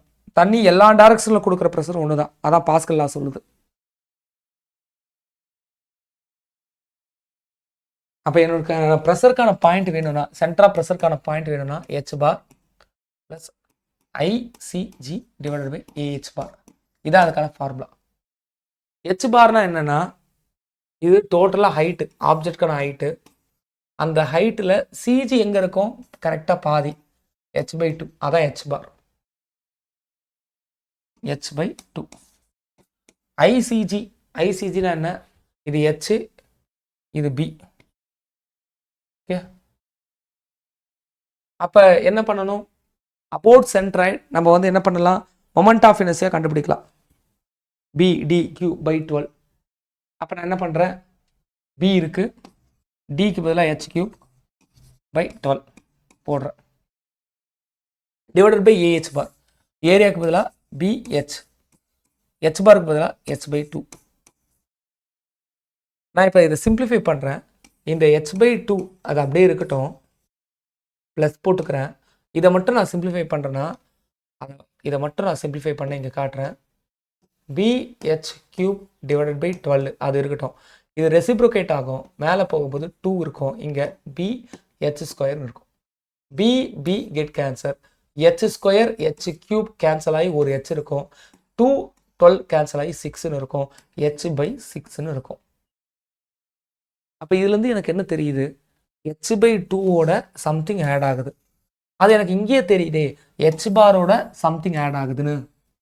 h பார்னா என்ன, என்னுடைய சிஜி இருக்கக்கூடிய அந்த ஹைட்டு h பார், அந்த சிஜியை விட கண்டிப்பாக கொஞ்சம் எக்ஸ்ட்ராவா கீழே தான் என்னுடைய சென்டர் ஆஃப் ப்ரெஷர் வரும். இதுதான் இதுலேருந்து நான் கொடுக்குற இன்ஃபரன்ஸ். h/2 ப்ளஸ் h/6, அந்த எக்ஸ்ட்ரா என்னன்னா h/6, எக்ஸ்ட்ரா என்ன அந்த h/6, ரைட். வென் ஆட் எல்சிஎம்லாம் எடுத்து ஆட் பண்ணிங்க அப்படின்னா 2h/3ன்னு கிடைக்கும். Finally 2h/3. Sir 2h/3 h/2 எது அதிகம், h/2வா 2h/3யா, ஹெச்சுக்கு பதிலாக 4ன்னு போகிறேன்னு வச்சுக்கோங்களேன், 4/2வா 2 4/3யா, அதாவது இது வந்து 2ன்னு இருக்கும், இது வந்து 8/3 2.3 அல்லது 2.4 கிட்ட நிற்கும். அப்போ இதுலேருந்து எனக்கு என்ன தெரியுதுன்னா, ஃப்ரம் தி சி லெவல் உங்கள் பாயிண்ட்டுக்கான சிஜியை விட அந்த மொத்த தண்ணிக்கான ப்ரெஷர் ஆக்ட் ஆகக்கூடிய அந்த பாயிண்ட் கீழே இருக்குது, கொஞ்சம் கீழே இருக்குது, h/6 அளவு கீழே இருக்குது. h/6 அளவு கீழே இருக்குது.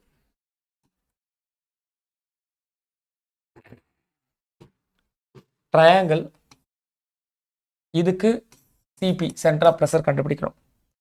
ட்ரையாங்கிள் அப்படுக்கு சிபி கண்டுபிடிக்கணும். சர்க்கிளுக்கு சிபி கண்டுபிடிக்கணும். ஓகே, எல்லாத்துக்கும் நீங்கள் கண்டுபிடிக்கலாம். 2h/3ன்னு சொல்லியாச்சு. இது h/2, இது 3/4h, இது 5/8h. அப்படின்னு என்ன அர்த்தம், கடல்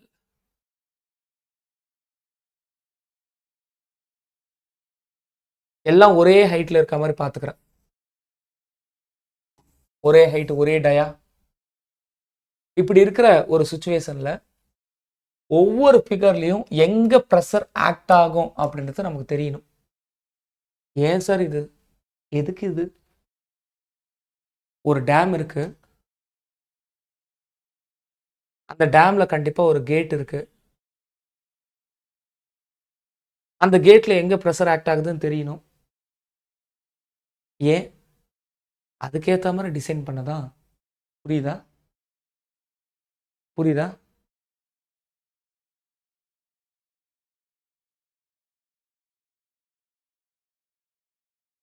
ப்ரெஷர் எங்கே இருக்கோ அதுக்கேற்ற மாதிரி கேட்டை டிசைன் பண்ணுறதுக்காக தான் ப்ரெஷர் கண்டுபிடிக்கணும். ப்ரெஷருடைய அளவு இல்லை, மொத்த ப்ரெஷரும் இந்த மொத்த வெயிட்டும் சிஜி வழி ஆக்ட் ஆகுதுல்ல, மொத்த வாட்டருக்கான ப்ரெஷரும் அது வழியாக தான் போய் அடிக்கும். அந்த பாயிண்ட் தான் வீக். ஒவ்வொரு ஷேப்புக்கு ஏற்ற மாதிரி அந்த பாயிண்ட் வந்து வீக்காக இருக்கும். ஓகேவா? புரியுதா? ஓகே. அப்போ இவ்வளோ தான் ஹைட்ரோஸ்டாட்டிக் ப்ரெஷரில் ப்ரெஷருக்கான பாயிண்ட்டு ஒரு வெர்டிக்கல் ஃபிகருக்கு என்ன வரும் அப்படின்றத கொஸ்டின் கேட்பாங்க. ஃபிகருக்கு ஏற்ற மாதிரி வேல்யூ மாறும். ஃபார்முலா என்ன? h bar plus ICG divided by AH bar. Area உங்களுக்கு தெரியும், ஹெச் பாரும் ஓரளவு தெரியும்னு வச்சுக்கோங்க. ஹெச் பார்லாம் கண்டுபிடிக்கணும். இப்போ இதெல்லாம் வந்து என்னென்னா d/2ல ஹெச் பார் இருக்கும். இது ஃப்ரம் த டாப்லேருந்து வரதா இருந்தால் 2h/3. இங்கே டாப்லேருந்து வரதா இருந்தால் சிம்பிளி h/3. புரியுதா? பேஸ்லேருந்து வரும், இங்கே அப்பக்ஸ்லேருந்து வரும் அப்படின்னு சொல்லுவாங்க H bar. Moment of inertia சென்ட்ராய்டெலாம் நடத்தும் போது உங்களுக்கு இன்னும் கொஞ்சம் புரியும் ஹெச் பார் எப்படி கண்டுபிடிக்கணும்னு. ஐசிஜி அப்படின்றது about centroid. Okay, about centroid அந்த ஆக்சிஸை பொறுத்து அது எவ்வளோ மொமெண்ட்டை ரெசிஸ்ட் பண்ணுது அப்படின்னு சொல்கிறது தான் ஐசிஜி. I0 ஒரு டேர்ம் இருக்குது, ஐசிஜின்னு ஒரு டேர்ம் இருக்குது. இப்போ நம்ம பார்க்குறது ஐசிஜி. ஓகேவா? ஓகே. ஹலோ மேம், நான் கிளாஸில் இருக்கேன், நான் அப்புறமா கால் பண்ணுறேன் மேம். தேங்க்யூ.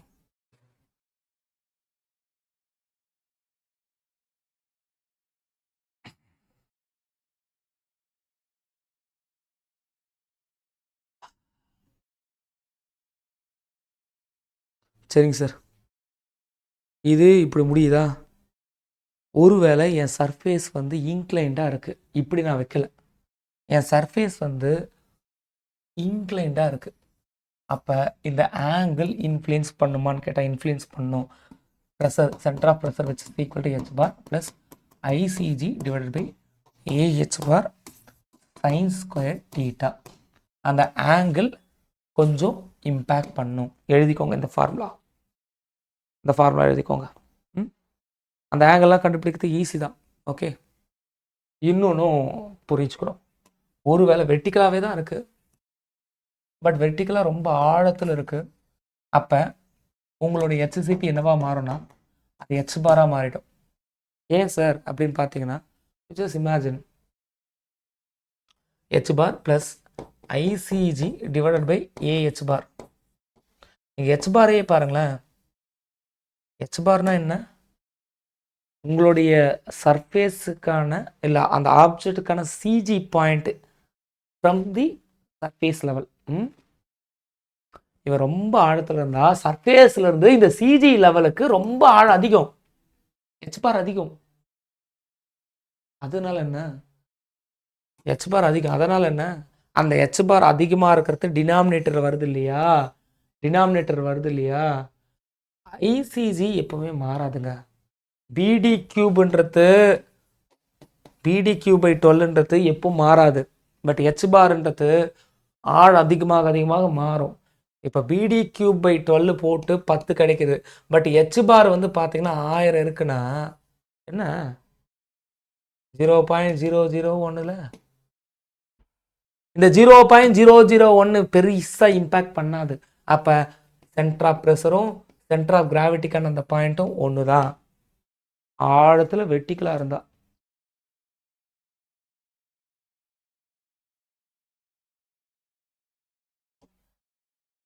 தண்ணி இருக்கு, சர்ஃபேஸே ஹரிசாண்டலாக இருக்கு, சஸ்பெண்ட் இருக்கு, அந்த மேன் ஹோல் இருக்கு, ஃபுல் ஃப்ளட்டு.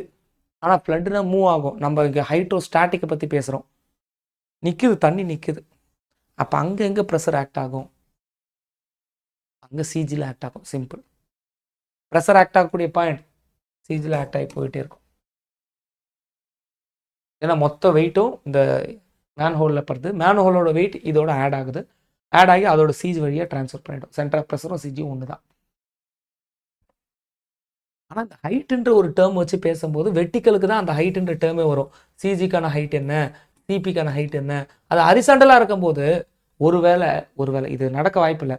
ஒருவேளை ப்ரெஷர் இங்கே இருக்கு, சிஜி இங்கே இருக்கு, போத் ஆர் சேம் ஹைட் தானே, பெரிய இம்பாக்ட் இருக்காது. இது வெர்டிக்கலாவோ இன்க்ளைண்டாக வந்தால் தான் ஹைட் வந்து பெரிய இம்பாக்டாக வந்து கொடுக்கும். இது எல்லாமே வந்து ஒரு 2D சர்ஃபேஸில் ஃபோர்ஸ் ஆக்ட் ஆகிறது காமா ஹெச்னு வச்சு முடிச்சிடலாம். பட் ஒரு 3D சர்ஃபேஸில் ஃபோர்ஸ் ஆக்ட் ஆகிறதே வந்து என்னன்னா வித்தியாசம் தான். எஸ், அதே வாட்டர் பாடி ஒரு ரவுண்டான ஒரு டோம் கீழே இருக்கு, ஆழத்தில் இருக்கு. இப்போ இதில் என்ன சார் ஃபோர்ஸ் ஆக்ட் ஆகும்? 2 விதமாக ஃபோர்ஸ் ஆக்ட் ஆகும். தண்ணியை பொறுத்தவரை 4 டைரக்ஷன்லையும் ஃபோர்ஸ் ஆக்ட் ஆகும்னு சொன்னோம் இல்லையா? அப்படின்றப்ப ஹரிசாண்டலாக வந்து இதை போய் அடிக்கும். அதே போல் இந்த கர்வ்டான சர்ஃபேஸுக்கு மேலேயும் கொஞ்சம் தண்ணி இருக்குல்ல, இந்த தண்ணி வந்து இந்த கர்வ் சர்ஃபேஸை வந்து என்னென்னா அடிக்கும். அப்போ ஹரிசாண்டலாக ஒரு ஃபோர்ஸ் வந்து ஆக்ட் ஆகும், வெர்டிக்கலாக ஒரு ஃபோர்ஸ் வந்து ஆக்ட் ஆகும். இப்படி இல்லைனா இப்படி புரிஞ்சுக்கோங்க, உங்களுக்கு தெரியும். ஒரு டேம் இருக்குது, ஆனால் இப்படி இருக்குது, வளைஞ்சு ஒரு டேம் இருக்குன்னு வச்சுப்போம். இது கர்வ்டு சர்ஃபேஸா? ஹரிசாண்டலாக இந்த ஃபோர்ஸ் இருக்கும், வெர்டிக்கலாகவும் இந்த ஃபோர்ஸ் இருக்கும். சிம்பிளி காமா ஹெச்னு சொல்ல முடியாது. கர்வ்டில் ஏரியானா சொல்லலாம் காமா ஹெச்னு, கர்வ்டில் என்ன சொல்ல முடியும்? கர்வ்டில் ரெண்டுமே தான் வரும். அப்போ கர்வ்டில் ரெண்டுமே வரும்பொழுது அதுக்கான ஃபார்முலா என்ன சார்? வெர்டிக்கலுக்கு என்ன ஃபார்முலா, ஹரிசாண்டலுக்கு என்ன ஃபார்முலானா, ஹரிசாண்டலுக்கு காமா ஹெச் தான், அதில் மாற்றுக்கருத்தே இல்லை. காமா ஹெச் தான், அதில் மாற்றுக்கருத்தே இல்லை. ஆனால் ஏவை சேர்த்துக்கோங்க, ஹெச்சுக்கு ஹெச் பார் சேர்த்துக்கோங்க. காமா ஹெச் பார் ஏ. ஹெச் பார்னா என்னன்னா, சாரி, இது வந்து அடிக்குதா, இதில் பாதி h/2 ஹெச் பார். ஏன்றது இது கர்வாகவே இருந்தாலும் நான் இங்கேருந்து பார்க்கும் பொழுது அந்த கர்வாக தெரியாது, ஒரு ரெக்டாங்குலர் ஸ்ட்ரிப்பாக தெரியுது. எனக்கு எப்படி தெரியுதோ அந்த ஏரியா, ப்ரொஜெக்டட் ஏரியா எனக்கு எப்படி விசிபிள் ஆகுதோ அந்த ஏரியா காமா ஹெச் பார் ஏ. இதான் ஃபார்முலா. இதுவே வந்து என்னென்னா வெர்டிக்கலாக வந்து ஆக்ட் ஆகிறதுனா, அப்போ நீங்கள் வந்து என்ன பண்ணணும், வெர்டிக்கலாக எவ்வளோ வெயிட்டுக்கு வந்து என்னென்னா வாட்டர் ஆக்ட் ஆகுது அதை பொறுத்து நீங்கள் வந்து பார்க்கணும். Gamma volume into volume, sorry gamma into volume. ஓகேவா? காமா இன்ட்டு வால்யூம் வெயிட் கொடுக்கும். ஓகேவா? என்ன காமா? வாட்டருக்கான காமா. என்ன வால்யூம்? இந்த கர்வ்டு சர்ஃபேஸ் இருக்குல்ல, இந்த வால்யூம். இது கர்வ்டு ஆப்ஜெக்ட் வந்து என்னென்னா இப்படி லென்த்தியாக போகுது அப்படின்னாலாம் இந்த லென்த்து நீங்கள் வந்து ஆட் பண்ணிக்கணும். அப்போ இந்த லென்த்து இந்த இந்த இந்த குறுக்கு வெட்டு ஏரியா இன்ட்டு லென்த்து போட்டால் வால்யூம். இந்த வால்யூமில் எவ்வளோ தண்ணி போட்டு அழுத்துது அப்படின்றத பார்க்கணும். இந்த வால்யூம் இன்ட்டு காமா போட்டாலே போதுமே, எவ்வளோ வெயிட்டுன்னு ஈஸியாக தெரியுமே. போட்டு பார்த்துடலாம். இப்படி போட்டால் நமக்கு வந்து ஆன்சர் வந்து கிடைக்கும். Okay, by. இன்னைக்கு ரயில்வே மட்டும் படிக்கிறவங்களுக்கான டாஸ்க் நான் சொல்லிடுறேன்.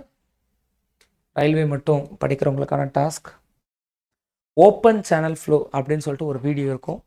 இதே ஹைட்டாலிக்ஸில் தேவையானதை மட்டும் கொடுத்துருப்பேன். அந்த கிளாஸ் இந்த வாட்டி நடத்த மாட்டேன். இது ஹைப்ரிட் மோட். 25 டேஸில் நான் முடிக்கணும் அப்படின்னா சில விஷயத்தை நான் டாஸ்க்காக நான் வந்து கொடுக்குறேன். ஓகே, நைட்டு எல்லாருக்கும் ஆக்சஸ் கிடைக்கும். ஓப்பன் சேனல் ஃப்ளோக்கான லிங்க் நான் கொடுக்குறேன். 4 to 5 ஹவர்ஸ்க்கான கிளாஸ். அதை பார்த்தீங்கன்னா 1 to 2 கொஸ்டின்ஸ் ஜேடிஓக்கும் வரும், ஏஇக்கும் வரும். இந்த ஆர்ஆர்பிஜேயில் ஒரு கொஸ்டின் வரும். ப்ளஸ் இப்போ இன்னைக்கு காலிலேருந்து இப்போ வரையும் பார்த்ததில் அகெயின் ஒரு 1 to 2 கொஸ்டின்ஸ். ஸோ புட் டுகெதர் எல்லாத்தையும் நீங்கள் சேர்த்து பார்த்தீங்கன்னா இன்றைக்கி நம்ம 3 கொஸ்டின் கெயின் பண்ணியிருக்கோம். ஓகே, ஓப்பன் சேனல் ஃப்ளோக்கான லிங்க்கு நான் உங்கள் குரூப்பில் கொடுக்குறேன். ஐ திங்க் இது யூடியூப் வீடியோ தான், ஆல்ரெடி யூடியூப்பில் நம்ம போயிருக்கோம். ப்ளஸ் வந்து என்னென்னா கோர்ஸ்க்கான வீடியோவும் இருக்குது, நான் கொடுக்குறேன். ஜஸ்ட் நீங்கள் ஓப்பன் சேனல் ஃப்ளோ பார்க்குறீங்க, OCF, தென் இப்போ நடத்துறதுக்கான கண்டென்ட் பார்க்குறீங்க. இன்றைக்கி night evening class, foundation batch evening கிளாஸும் அட்டன் பண்ணணும். ஓகேவா? ஈவினிங் உங்களுக்கு ஜேடிஓ கிளாஸ் இருக்குது, அதையும் அட்டன் பண்ணணும்.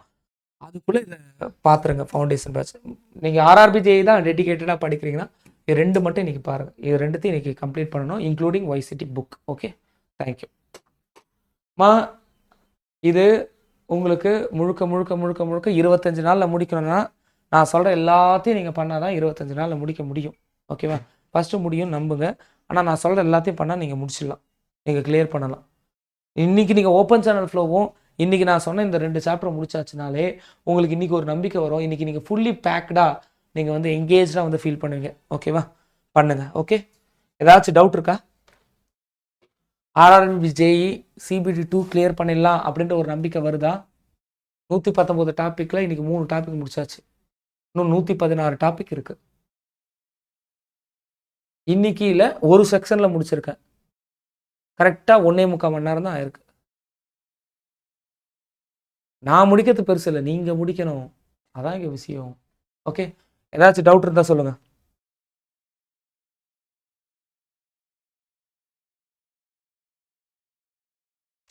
ஏதாச்சும் டவுட் இருக்கா? ப்ராப்ளம் மாதிரிலாம் கேட்க மாட்டாங்க பிரதீப். ஒரு வேளை கேட்டாங்க அப்படின்னா நீங்கள் தான் ப்ராக்டிஸ் பண்ணணும். அந்த ப்ராப்ளத்தை ஒய்சிடி புக்கில் லோயர் லெவலில் இருக்கிற ப்ராப்ளத்தை நீங்கள் ப்ராக்டிஸ் பண்ணுங்கள். ப்ராப்ளம் ரொம்ப கேட்க மாட்டாங்க. 10 கொஸ்டின் கேட்க வாய்ப்புகள் இருக்குது. ஜஸ்ட் இமேஜின் 150 கொஸ்டினை 120 நிமிஷத்தில் முடிக்கணும்னா என்ன பண்ணணுமோ அதை மட்டும் பண்ணுங்கள். சொல்லுங்கள் Purushothaman. Sir science record class access night கிடச்சிருமாங்க சார் ஓல்டு ஸ்டூடெண்ட்டுக்கு? ஓல்டு ஸ்டூடெண்ட் நீங்கள் என்ன பேட்ச்சு? இது சர்வே டிராஃப்ட்மேன் பேட்சுங்க சார். சர்வே டிராஃப்ட்மேன் ஊக்கமுடைமை 2.0க்கெலாம் ரெக்கார்டட் இல்லை. நீங்கள் ஆப்புக்கு எக்ஸ்ட்ரா பே பண்ணணும். புரிஞ்சுக்கோங்க. எல்லா ஓல்டு ஸ்டூடெண்ட்டுக்கும் ஹெல்ப் பண்ணணும்னு ஆசை. அதனால தான் கோர்ஸ் ஃப்ரீ. நீங்கள் லைவ் கோர்ஸ் அட்டன் பண்ணிக்கலாம். சர்வே டிராஃப்ட்மேனுக்கெலாம் நீங்கள் வந்து யூ நீட் டு பே. அந்த அமௌண்ட் வந்து என்னென்னா ரொம்ப இருக்கிறதுல மினிமம் அமௌண்ட். அதெல்லாம் நீங்கள் கேளுங்க. அது மெசேஜ் பண்ணுங்கள் இல்லை கால் பண்ணுங்கள். ஓகேவா? அது ஆப்புக்கான ஸ்டோரேஜ் இருக்குல்ல, அது 100 மணி நேரம் வீடியோ வேணும், ஆப்புக்கு கொடுக்கணும். புரிஞ்சுக்கோங்க. Okay okay sir. Live attend பண்ணிக்கலாம். லைவ்லாம் நோ ரெஸ்ட்ரிக்ஷன்ஸ். ஓல்டு ஸ்டூடெண்ட்டுக்கு எப்போவுமே அடுத்தடுத்து நீங்கள் கிளியர் பண்ணுறதுக்கு எல்லாமே வந்து இருக்குது. ஓகே, ஏன்னா நீங்கள் சர்வே டிராஃப்ட்மேனுக்கு உள்ளதுலேயே தமிழ்நாட்டில் ஃபீஸ் நம்ம கம்மி பண்ணோம். ஓகே, 2000, 1000, 1500 3 ஃபீஸ் தான். இத்தனைக்கும் கோர்ஸுக்கான ஆக்சஸ் இப்போ வரையும் கட் பண்ணாமல் இருக்குது. ஓகே, இந்த மாதம் எண்டு வரையும் கொடுத்துருக்கோம். 4 மாதம் 5 மாதம் கோர்ஸ். அதில் இந்த கோர்ஸும் ஆட் ஆகுதுன்னா உள்ளதுலேயே அது வேல்யூ இல்லாமல் போயிடும். ஆப்புக்குன்னு ஒரு மெயின்டெனன்ஸ் அமௌண்ட் இருக்குது. You need to pay. Old student ஊக்கமுடைமை 2.0 வந்தே பாரத் வெறும் டெஸ்ட் பேட்ச் மட்டும் வந்தவங்க ப்ளஸ் சர்வே டிராஃப்ட்மேன் வந்தவங்க ஆப்புக்கான மெயின்டெனன்ஸ் அமௌண்ட்டாவது பே பண்ணுங்கள். அப்படி பே பண்ணால் தான் என்னால் வந்து அடிஷ்னலாக வந்து சர்வீஸ் ப்ரொவைட் பண்ண முடியும். நல்லா புரிஞ்சுக்கோங்க. எந்த பெரிய அகாடமியும் இவ்வளோ விஷயத்தை இவ்வளோ கம்மியாக வந்து எங்கேயும் கொடுத்தது கிடையாது. ஓகே, ஸ்கெடியூல் கொடுத்துருக்கோம். ஸ்கெடியூல் உங்களுக்கு இன்றைக்கி மதன் சாரோட ஸ்கெடியூல் அனுப்புகிறேன். அந்த கிளாஸ்லாம் உட்காந்துருங்க. 100 மணி நேரம் லைவ் கிளாஸ்னால் அது 100 மணி நேரம் கிடையாது. கண்டிப்பாக எக்ஸாம் டேட் தள்ளி போச்சுன்னா 200 மணி நேரம் ஆகலாம். அது எல்லாத்துக்கும் ரெக்கார்டட். 200 மணி நேரத்துக்கு மினிமம் 200 ஜிபி ஸ்டோரேஜ் தேவை. ஆப்புக்கான மெயின்டெனன்ஸ் அமௌண்ட்டு தான். இந்த வாட்டி வந்து கோர்ஸ் வந்து நம்ம வந்து ஆஃபர் ப்ரைஸ் போட்டதுக்கு ரீசனே வந்து அதுதான். 4000 அது வந்து என்னென்னா ஆப்புக்கான மெயின்டெனன்ஸ் அமௌண்ட்டு தான். 3 மந்த் மெயின்டெனன்ஸுக்கு பே பண்ண வேண்டிய அமௌண்ட்டு தான் அது. வி நீட் ரிசல்ட், அவ்வளோதான். ஒரே ஒரு இது அதுதான். என் டைமும் இருக்குது, உங்கள் டைமும் இருக்குது. ரிசல்ட் வேணும். உன் வாழ்க்கை இருக்குது. உன் வாழ்க்கை இதை மட்டும்தான் நம்பி இருக்கு. கிட்ட போயிட்டு தோற்று போகிற பெயின் என்னன்னு எனக்கு நிறையவே தெரியும், அனுபவப்பட்டிருக்கேன். அந்த பெயின் வந்து உனக்கு வரக்கூடாது அப்படின்றதுக்காக தான் இவ்வளோ விஷயம் நான் பண்ணிட்டு இருக்கேன். தமிழ்நாட்டில் எந்த ஒரு அகாடமியும் இது பண்ணலை. அடித்து சொல்கிறேன், போய் பாருங்க நம்பிக்கை இல்லைன்னா. Okay, anyway thank you. இன்னைக்கான டாஸ்க்கை முடிங்க. நீங்கள் முடிக்கணும். உங்கள் கூடவே உட்காந்து நான் படிக்க முடியாது, புரிஞ்சுக்கோங்க. அதே போல் நான் வேலைக்கு போகிறேன், நான் பண்ணுறது பண்ணுறேன், ஆனால் நான் கிளியர் பண்ணணும்னா பண்ண முடியாது. சோத்துக்கே வழி இல்லாமல் நார்த் இந்தியா நாங்கள் படிச்சுட்டு இருக்கோம். இங்கே ஏதோ இப்போ உங்கள் வேலைன்னு ஒன்று இருக்குது. நான் பண்ணுறது, நான் வேலைக்கு போயிட்டே படிப்பேன். அங்கே அந்த வேலை கூட இல்லை, அந்த ப்ரைவேட் வேலை கூட இல்லை. அதனால தான் அவன் ரயில்வே எஸ்எஸ்சி மட்டும் வரான். அந்த 5 ஸ்டேட்காரன் ரயில்வே எஸ்எஸ்சி மட்டும்தான் அவனுடைய வாழ்வாதாரமே. நம்மளால எங்கேயும் போக முடியாது. இங்கேருந்து போக முடியுமா? ராஜஸ்தான் போய் உங்கள் வாழ்க்கையை வந்து செட்டில் பண்ண முடியுமா? அதை மீறி இங்கேருந்து போகிறீங்கன்னா இங்கே சோத்துக்கு பஞ்சம்னு அர்த்தம். ஆனால் அவன் வரான், அங்கேருந்து வரான், ராஜஸ்தான்லேருந்து வரான், பீகார்லேருந்து வரான். சோத்துக்கு அவன் கஷ்டப்படுறான், அதனால வரான். தமிழ்நாடு எவ்வளோ மேல், எவ்வளோ பரவாயில்ல. சாப்பாடு பஞ்சத்தை கொடுக்கல, படிப்பை கொடுத்துருக்காங்க, வேலையை கொடுத்துருக்காங்க.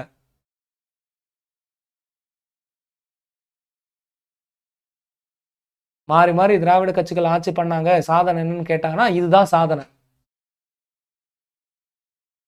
ஜிடிபி growthலேருந்து எல்லாமே இங்கே சாப்பாட்டுக்காக இல்லை படிப்பு இல்லாமல் ஒருத்தன் வந்து இருக்கானான்னு கேட்டால் அது கம்மி. பட் பீகார்லேயோ மற்ற இடங்கள்லையோ படிப்பு இல்லாமல் நிறைய பேர் இருக்காங்க. அதனால தான் அங்கேருந்து இங்கே வரான். அவன் மொட்டை மனப்பாடம் என்ன பண்ணிட்டு இருப்பான் CBT 2க்கு, OICT புக்கோ இல்லை ஏதோ ஒரு புக்கு. உங்களை அந்த நிலைமை இல்லை, நீங்கள் புரிஞ்சுக்கிற மாதிரி அவன் புரிஞ்சுக்க மாட்டான். அவனுக்கு வேல்யூ தெரியுது, உங்களுக்கு தெரியல, அதான் முக்கியம். அவன் என்ன ராத்திரி பகல தொலைச்சிட்டு படிச்சிருப்பான் நம்பர் செலக்ட் ஆச்சுன்னு. இப்போ முத்துலட்சுமி இப்போ மற்ற ஓல்டு ஸ்டூடெண்ட்லாம் சர்வேரா, நீங்கள் சர்வேங்க இப்போ வேகமாக ரிவிஷன் பண்ணியிருக்கணும். சர்வேங்க வேகமாக இன்றைக்கே ரிவிஷன் பண்ணிவிடுங்க. நான் சர்வே நடத்தும் போது ஹைவேவை நடத்திருக்கேன். உங்களுக்குலாம் பெனிஃபிட். சர்வே ஹைவே ஆல்ரெடி முடிச்சாச்சு, இன்ஜினியரிங் டிராயிங் முடிச்சாச்சு. இங்கே இன்ஜினியரிங் டிராயிங் ஒரு யூனிட் இருக்குது. குமுலேட்டிவாக இருந்தால் மட்டும்தான் சக்ஸஸ் கிடைக்கும். சக்ஸஸ்ன்றது எழுதுறது இல்லை, சக்ஸஸ்ன்றது கையில் அப்பாயின்மெண்ட் ஆர்டர் வாங்குறது. ஓகேவா? CBT 2 கண்டிப்பாக இந்த லைவ் அட்டன் பண்ண அத்தனை பேரும் கிளியர் பண்ணி ஆகணும் சொல்லிட்டேன். ஓகே, போடுங்க. இன்றைக்கான டார்கெட் நான் கொடுத்துட்டேன். ஓப்பன் சேனல் ஃப்ளோக்கான ரெக்கார்டட் வீடியோ நான் இப்போ அனுப்புகிறேன். அதே கையை பாருங்கள், பார்த்து பக்காவாக ஒரு ஷார்ட் நோட் போல் எடுங்க. JDOக்கு யூஸ் ஆகும், ஏஐக்கு யூஸ் ஆகும். அதெல்லாம் வந்து செகண்டரி. எனக்கு JEE கிளியர் ஆகணும். 1 மந்தில் எக்ஸாம், அடுத்த 1 மந்தில் ரிசல்ட்டு. 2 மாதத்தில் JEE. சென்ட்ரல் கவர்மெண்ட் எம்ப்ளாயி, 60,000 சம்பளம். கேந்திர வித்யாலயா நம்ம பசங்க படிக்க போகிறாங்க. கோட்ரஸ் இருக்க போகுது, நிம்மதியான ஒரு வாழ்க்கை, வருஷம் 2.5 லட்சம் போனஸு. Just imagine. அதை விட்டுட்டு எப்போ பார்த்தாலும் TNPSC ஏனே உட்கார்ந்து நிற்காதீங்க. தேங்க்யூ, பாய். எந்த டவுட்டும் இல்லை இல்லையா?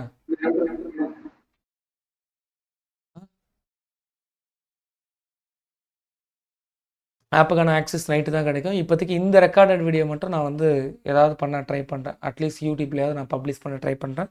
ஏதோ ஒன்று பாருங்கள், ஓகேவா? இந்த ரெக்கார்டட் வீடியோ மிஸ் ஆனவங்களுக்கு இல்லை ஏதாவது டவுட் நான் போய் பார்க்குறதுக்கு, ஓகேவா? அதே போல் ஓப்பன் சேனல் ஃப்ளோக்கான வீடியோ நான் வந்து அனுப்பி வைக்கிறேன். ஓகே, ஆப்புக்கான ஆக்சஸ் நைட்டு கிடைக்கும். நீங்கள் அந்த என்னோடய ஆஃபீஸ் நம்பருக்கு மெசேஜ் பண்ணுங்கள். இனிமேல் எந்த ஒரு மெசேஜும் என்னோடய பர்சனல் நம்பருக்கு வேண்டாம், ஆஃபீஸ் நம்பருக்கு பண்ணுங்கள்.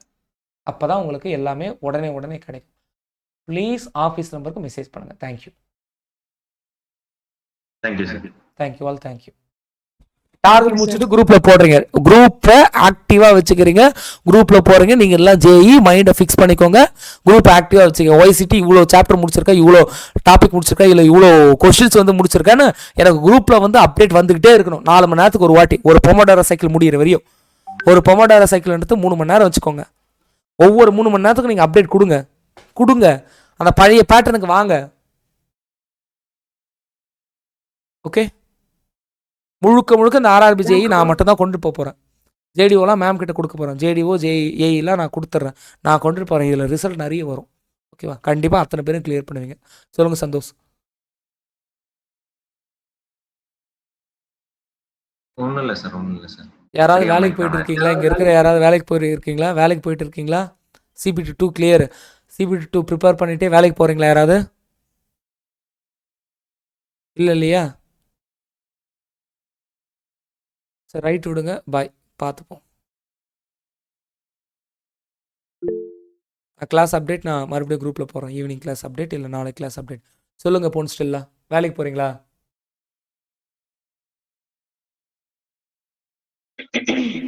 Hello sir. சொல்லுங்கம்மா.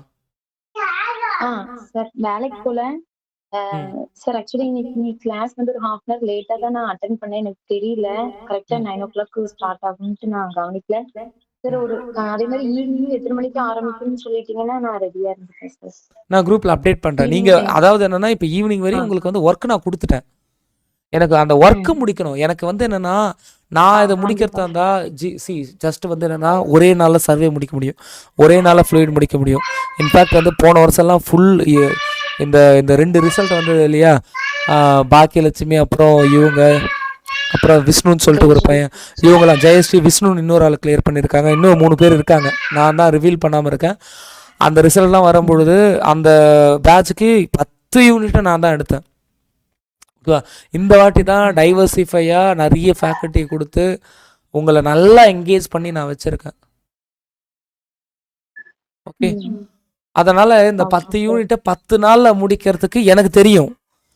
ஆனால் 10 நாளில் உங்களால் முடிக்க முடியாது. அதான் இங்கே பெரிய பிரச்சனை. இப்போ நான் உங்களுக்கு 6 ஹவர்ஸ் டைம் கொடுக்குறேன்னா அந்த 6 ஹவர்ஸுமே ஃபுல்லி பேக்டாக இருக்கிற மாதிரி தான் இப்போ நான் வந்து ஓப்பன் சேனல் வீடியோ நான் கொடுப்பேன். அதுவே 4 மணி நேரம் ரெக்கார்டட் வீடியோ. இன்றைக்கி நைட்டு நீங்கள் தூங்கவே 12 ஆகிடும் நான் கொடுத்த ஒர்க்கை முடிக்கவே. அதனால் அந்த கிளாஸ் இல்லாத நேரங்கள் வந்து சும்மா இருக்கணும்னு இல்லை, கிளாஸ் இல்லாத நேரம் தான் நீங்கள் வந்து கடுமையாக உழைக்கணும். ஓகேவா? அப்படி உழைச்சா தான் கிளியர் பண்ண முடியும். இந்த 30 நாள் கண்ணை மூடின்னு உழைச்சிங்க, கண்ணை தூங்காமல் கொள்ளாமல் வந்து உழைச்சிங்க, உடம்பு போனால் பரவாயில்ல. நானே தான் சொல்கிறேன், ஒரு நாளைக்கு 4 மணி நேரம் தூக்கம் போதும். 20 மணி நேரம் நீங்கள் உட்கார்ந்து படிக்கிறீங்கன்றத விட அதை பற்றி மட்டும்தான் சிந்திக்கணும். நடக்கும்போது, வேலை செய்யும்போது, 2 மணி நேரம் வீட்டு வேலை செய்கிறீங்க, வீட்டு வேலை செய்யும்போது அப்படியே ஃபார்முலா ஓடணும், மண்டைக்குள்ள ஓடணும். இந்த ஒரு மாதம் நீங்கள் அதை பண்ணீங்கன்னா உங்கள் வாழ்க்கை மாறும். சொல்லிட்டேன். ஜேடிஓ ஏஇக்கெல்லாம் இந்த ஆப்பர்ச்சுனிட்டி இல்லை. நான் படிச்சு சொல்றேன், அந்த விஷன் யாருக்கும் வரல. எல்லாருமே போய் விழற இடம், விட்டில் பூச்சி மாதிரி விழற இடம் டிஎன்பிசி ஏஇ ஜேடிஓ. அந்த டிஎன்பிசி ஏஇ ஜேடிஓ டாப்பர் இருக்காங்களா, அவங்களாம் கூட இந்த ஆர்ஆர்பி ஜேஇ சிபிடி ஒன்று கிளியர் பண்ணல. புரிஞ்சுக்கோங்க. ஏன்னா அவங்க அப்ளைவே பண்ணல, இல்லை எழுதவே இல்லை. ஆர்ஆர்பி ஜேஇ சிபிடி 2 அத்தனை பேரும் கிளியர் பண்ணலாம். ஒழுங்கா பொறுப்பா தேவைன்ற ஒரு இதுவோட படிங்க. இல்லை எனக்கு வந்து அந்த தேவையில்லை, எனக்கு வந்து நல்லா இருக்கு, ஃபேமிலி நல்லா இருக்குன்னா நீங்கள் வந்து உங்கள் டைமை பொழுதுபோக்குறதுக்காக வர்றீங்க, அப்படிதான் நான் எடுத்துப்பேன். ஓகேவா? தேவை வேணும், நீடு அப்படின்னா படிங்க. டைமை பாஸ் பண்ணணுன்றதுக்காக கோர்ஸ்லாம் ஜாயின் பண்ணிட்டு எதுவும் பண்ணிட்டு இருக்காதீங்க. படிங்க, வெறியோடு படிங்க. 1 மந்த் டைம் இருக்கு, உன் வாழ்க்கை மாறதுக்கான அத்தனை சாத்தியமும் இருக்கு. ஓகேவா? தேங்க்யூ, பாய், நன்றி. Okay sir, thank you sir.